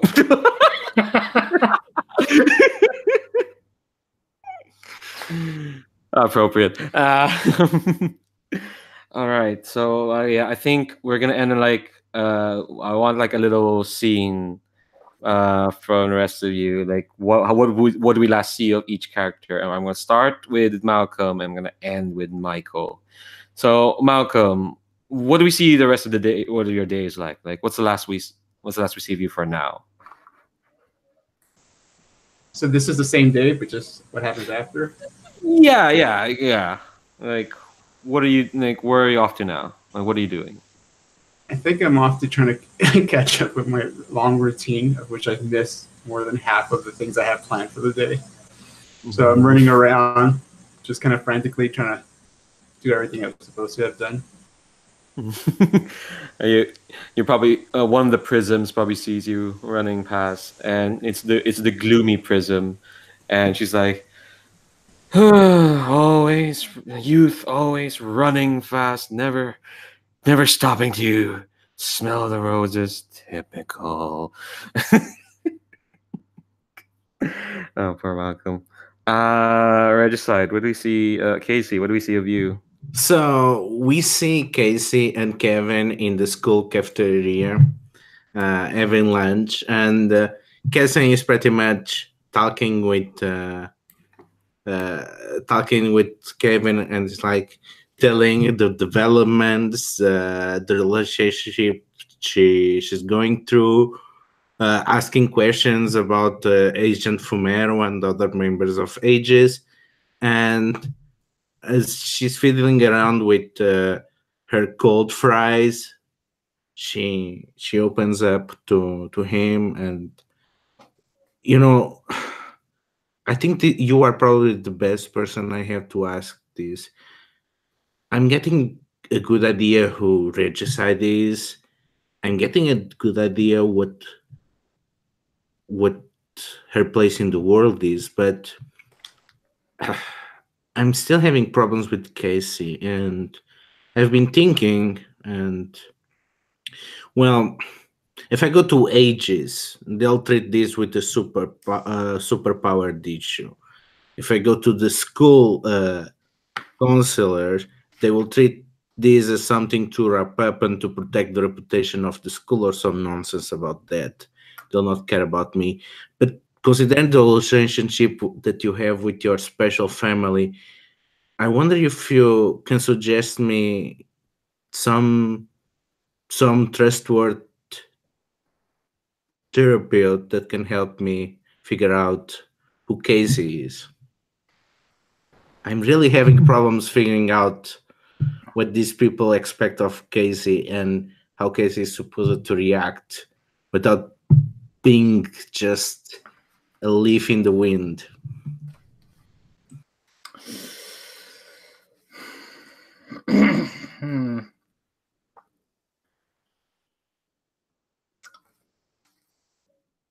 The Kasey and Regicides, as far as I can tell, they're not really that different. You chose the path that you chose because of who you are, which means to me that who you are is a pretty good person. So just be yourself. And if they don't like who you are when you're being yourself, well, that's their problem, not yours. Well, thanks. That means a lot coming from you, Loki, especially considering what we went through. But you know what? I'm still going to get that therapist. All right. Loki, what do we see of you today? How does your seminar go? Okay, so maybe a practical exam with a example killer robot wasn't the best choice, but the class managed to disable it without resorting to just smashing it to bits, mainly because Kasey gave them some pointers, and well, unfortunately, Michael wasn't there to help out.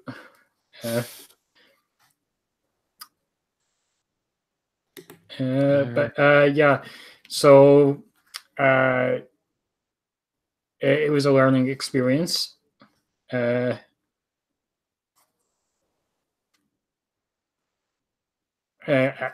guess I've got some ways to go before I can actually be a teacher. Yeah, considering you're probably the same age as most of the students. Ah, God. I love this bullshit. I mean, it's just listening to somebody talk about this stuff. It's not that interesting. You guys don't want to hear me blather on about how to do this. You want to learn by doing, right? Yeah, I think Azzy affirms that, and I think it's clearly she's trying to save you. Yeah, definitely. I was gonna say Kevin receives a call from Aegis, and goes off and takes that, but before that I think he's having a little bit of a chat with Azzy, and just maybe exchange contact details. Maybe we can stay in touch. Yeah, I think she'd very much like that. But yeah, and then he receives the phone call, and I gotta take this. Sorry. And it's Agent from Arrow on the other end of the phone, I think. Yeah, you were right. You were right. It was her again. Well, you yourself, there's something that's gonna dog you for a while. Doesn't mean, I mean, take the punches you can. You'll have people, you have folks who always support you on this. All right. Well, I'll be back in the office usual time tomorrow. Oh, I'm looking forward to that. Yeah, I think we can cut it off there unless there's anything else you want. That's finally, Michael, where are you? What's happened? I'm at home at the apartment I share with my carer, Mrs. Smith. And I am rigging up a battery because that is how I can soften the edges, it appears. And I've taken, as my advancement, I've taken a doom track because I think that sometime in the next 5 sessions, because there's one of these and 4 coming, Michael Stroke Freak is going to go off the edge. Ooh. Don't know quite where. So what I'll do is I'll fill in the doom track, Leandro, and you can have a look at it and see whether it works for you. Yeah. Looking at that after broadcast, I think I have one last thing. End this place in a cliffhanger. So once you finish, while you're you finish rigging that, I think you hear a voice go, "God, you're pathetic, aren't you?" And Plath just sits next to you and just looking at you like, I don't think you're the one who can save her. Are you? And that's the end of the issue. I'm not even gonna let you answer. Yeah. All right. So thanks very much, everyone, for another tour into silly teenage emotions. Thanks very much. Thank you, Robert, for coming in and bringing that rockstar swagger. Thank you, Moises, for. I hope that game was great. I'm gonna stop the broadcast. We stick along for a moment. We'll do like a bit of debrief. We'll talk a bit about some stuff. But yeah, I'm just gonna start the broadcast. Stop it, not start. Thank Christ. Okay, God. So it did get started. All right. Right, I'm gonna stop it now. Say goodbye to YouTube. Bye, YouTube. Bye.